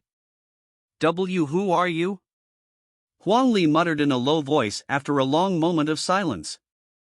Yuan couldn't help but show a mocking smile. I thought you didn't care about my identity? Huang Li gritted his teeth. He's never felt such humiliation before. How dare you mock me? Die! Huang Li swung his sword at Yuan with a divine rank technique. Profound sword art, final strike. The sword flying towards Yuan had overwhelming pressure that could be felt even miles away. Yuan could only sigh inwardly as he retrieved his Empyrean Overlord before swinging back. The following moment, everyone there watched with wide eyes as Huang Li's body was sent flying off the stage and into the crowd. Cough. Huang Li coughed up a mouthful of blood as he stared at Yuan with a look of disbelief on his face. What are you all waiting for? Attack him. He snapped at his own disciples, who hesitated to attack. After all, what can they do when even their own sect leader couldn't win? Chapter 11:23 Fighting for the Treasure, 5. Chapter 11:23 Fighting for the Treasure, 5. A. Attack. The elders eventually snapped out of it and shouted before rushing at Yuan. When the disciples saw the elders moving, they had no choice but to follow. Thus, everyone from the 7 profound swords began attacking Yuan, who merely shook his head in silence. God of War's astral art. A large figure wielding a massive blade appeared behind Yuan, and despite it being larger than before, it wasn't even at half of its full strength. What kind of technique is that? The disciples screamed in horror as they hastily halted their movements. However, they were already in attack range, so all Yuan had to do was swing his sword. Don't say I didn't warn you, Yuan exclaimed as he swung his sword. A powerful force that seemed to be strong enough to sweep away even mountains clashed against the disciples, and without any resistance, the 7 profound swords disciples were sent flying like swatted flies. In a single attack, over half of their disciples were gone. This shook the cores of those watching. Yuan turned to look at his avatar and mumbled, "Even 20% is still a little too strong, huh?" His soul strength has grown so much in such a short amount of time that he was having trouble controlling it. After devastating the 7 profound swords, Yuan spoke again, "If you wish to continue, attack me again. However, I will make sure that none of you survive the next strike." The disciples that survived the attack trembled on the spot, and their already lacking motivation disappeared completely. The elders from the Li family and the Gu family exchanged glances with each other. After a moment of silence, they approached Yuan and gave him a courteous bow. "Junior, do you happen to be someone from up there?" The Li family's elder asked him with a nervous face. Yuan smiled inwardly when he realized that they had mistaken him as someone who came from the upper heavens under the Celestial Emperor's request. Though, one cannot blame them for making this mistake, as it would only make sense for someone as young as Yuan to utterly destroy the 7 profound swords without any effort. "What are you going to do if I am from up there?" Yuan asked them without the slightest change to his expression. "Forgive us for not recognizing your identity sooner, young master.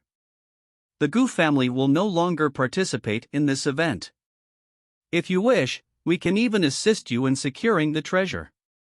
The Gu family's elder bowed to him again. "You think the young master needs your help? What an unnecessary offer. He can secure the treasure by himself." The Li family's elder sneered. The Gu family's elder gritted his teeth after hearing such words. The 2 families were never on good terms in the beginning, so this kind of bickering happens often. Meanwhile, the other people there were amazed to see how quickly the Li family and Gu family changed their attitude. Just what is that person's identity for the 7 legacy families to be so respectful towards him? Does up there mean he's from the upper heavens? Why would someone like that be down here?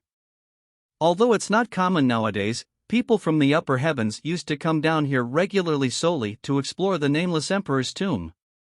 Look at his uniform. Isn't that the Jade Sword Manor's uniform for esteemed guests? Tian Yenyu and Tian Suyin were left speechless after hearing the people's conversation. They had their suspicions that Yuan was someone from the upper heavens due to his unfathomable talent and strength, but this only made things more confusing for them. Why would someone from the upper heavens help them to such an extent? Does his ancestor really owe their ancestor a debt, or is he helping them for a different reason? Regardless of his reasons, I'm glad he's on our side. Tian Yenyu sighed inwardly, as she cannot imagine having someone like Yuan as an enemy. When the Li family and the Gu family stepped back, nobody else dared to approach Yuan. As for Huang Li, who'd barely managed to survive the attack, snuck away with his disciples in the midst of the commotion. While he waited for the treasure to unseal itself, Yuan sat on the stage and closed his eyes. He's cultivating out in the open like this? Is he bold or insane?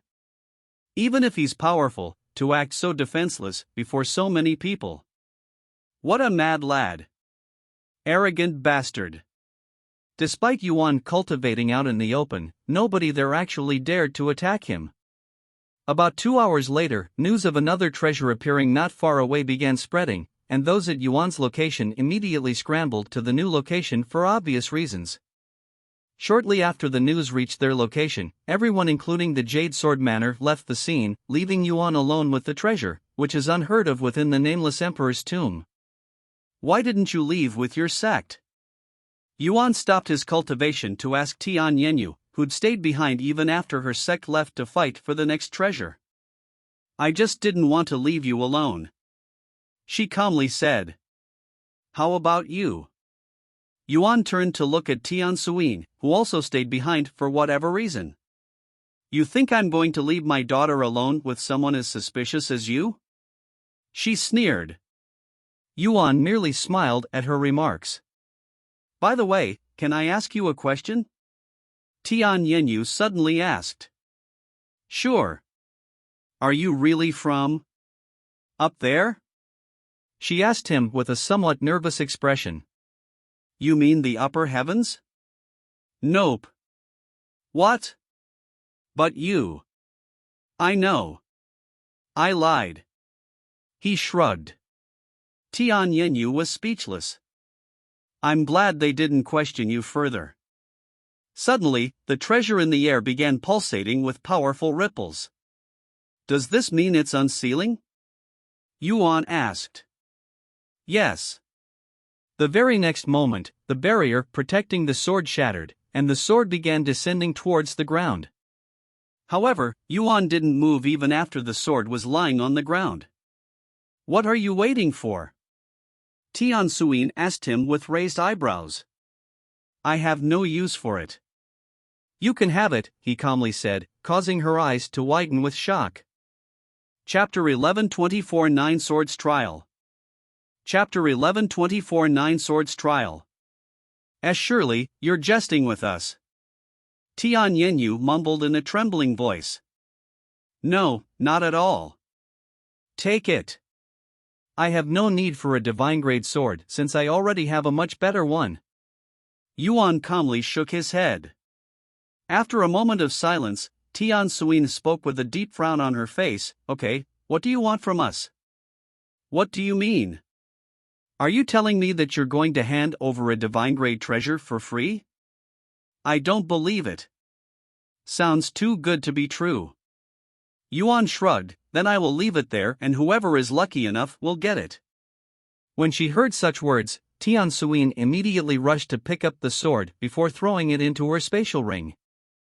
I guess I'm the fortunate one, she said with a stiff expression. Mother! Tian Yenyu was left speechless by her actions.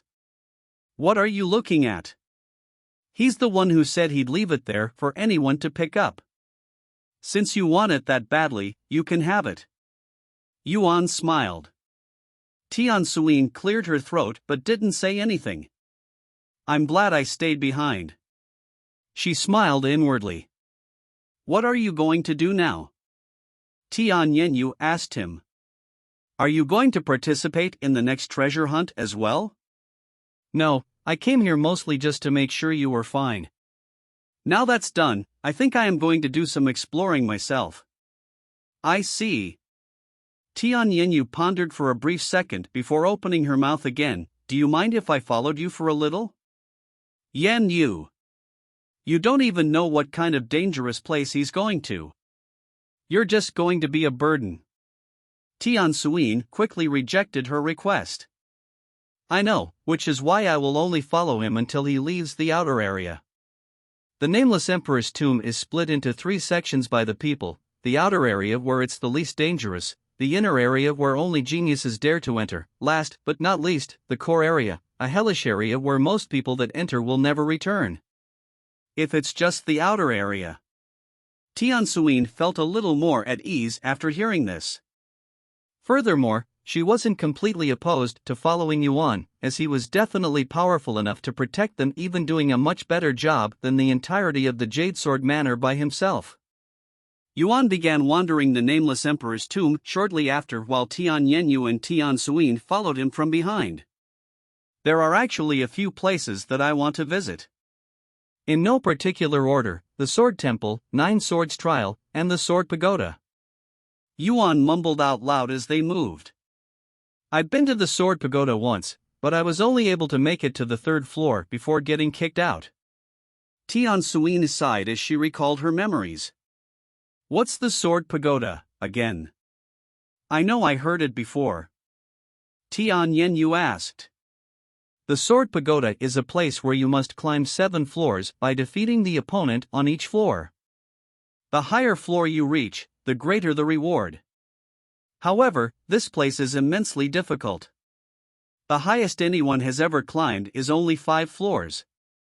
You managed to reach the 3rd floor, right? What kind of treasure did you acquire? Yuan asked out of curiosity. My cultivation increased by 3 levels in an instant, and I received a heaven rank movement technique. What? One can increase their cultivation by 3 levels after clearing just a single floor? That alone is already super good, not to mention the heaven rank technique. Tian Yenyu was brimming with excitement. Perhaps, but 70% of participants cannot even pass the 1st floor, much less the 2nd floor. About 10% of all participants can clear the 2nd floor, but less than 1% will be able to clear the 3rd. As for the 4th and 5th floor, less than 10 people have made it there. What kind of enemies did you fight? Tian Yenyu continued to ask. A masked cultivator. Like the nameless emperor? Yuan raised an eyebrow. No, they didn't have the same aura as the nameless emperor. Also, the masks they wore were different. You'll understand what I mean once you go there and face them yourself. Yuan nodded. The 9 Swords Trial was the nearest to their current location, so Yuan decided to go there first. After 3 days of traveling non-stop, they finally arrived at their destination. So this is the 9 Swords Trial, huh? Yuan mumbled as he stared at the large platform in the distance. This platform was not as large as one would expect. It was about 5 meters in length and diameter, and there was a large statue standing not far away from it. This statue was of a man wearing a mask, and he was holding the handle of a sword with both hands in front of him, with the blade of the sword pointing directly horizontally at the sky. Currently, this platform was surrounded by at least 100 people, and there was even a single person standing on the platform. However, the person standing on the platform appeared to be in dismay. His body was dripping with blood, and his expression looked as though he was on the verge of collapsing, but his gaze remained fixated at the statue before him. The next moment, Yuan watched as an illusionary blade appeared in the sky before descending upon the man on the platform. Boom! The attack caused the surrounding land to tremble while the people around the platform were pushed back by the force. Once the dust settled, one could see that the man on the platform had been cleanly sliced in half. However, nobody there seemed to be surprised, almost as though it was a common sight. A few more moments later, the corpse and blood on the platform vaporized into the air, leaving not even a trace behind. Chapter 11:25 9 Swords Trial, 2. How gruesome. Tian Yenyu mumbled in a low voice after seeing what had happened to the man on the platform. Do you have any experience at this place, senior? Yuan suddenly asked. Does it look like I have a death wish? This place has one of the highest death rates in the outer area. No matter how good the reward is, it's simply too risky for me. Let's get a closer look. Yuan approached the crowd. I told him that he was biting more than he could chew. He should have stopped after enduring the 3rd strike. Yuan listened to the conversations being held by the people there. What a waste of talent. He was a disciple from the Thousand Saber Manor, right? Yeah, he was one of their top 10 disciples, too. What a pity. A pity indeed. By the time Yuan arrived at the platform, another individual was already on the platform and preparing for the trial. There will be a total of 9 strikes. A familiar voice suddenly resounded in the area. Yuan turned to look at the statue, where the voice was echoing from. The more strikes you survive, the better the rewards. Once the sword appears, it will not disappear until it strikes the platform. You may step out of the platform at any time. The first sword will descend in 5, 4, 3. When the voice counted down to 0, a massive sword appeared in front of the statue and slashed at the individual on the platform. This sword bore immense pressure that could split even a mountain. The man on the platform was at the 5th level of Spirit King, yet he could barely keep his eyes open before the pressure. Boom! The ground shook once again as the massive sword struck the platform. Once the dust settled, the people could see that the man had survived the strike, but his arms were already bleeding. The second sword will descend within 5. 5 seconds later, another sword appeared, and it was clearly a size larger than the previous. The second strike is about 1.5 times stronger than the first. Tian Suyin mumbled as the sword descended on the man for the second time. Boom! The ground shook slightly harder this time.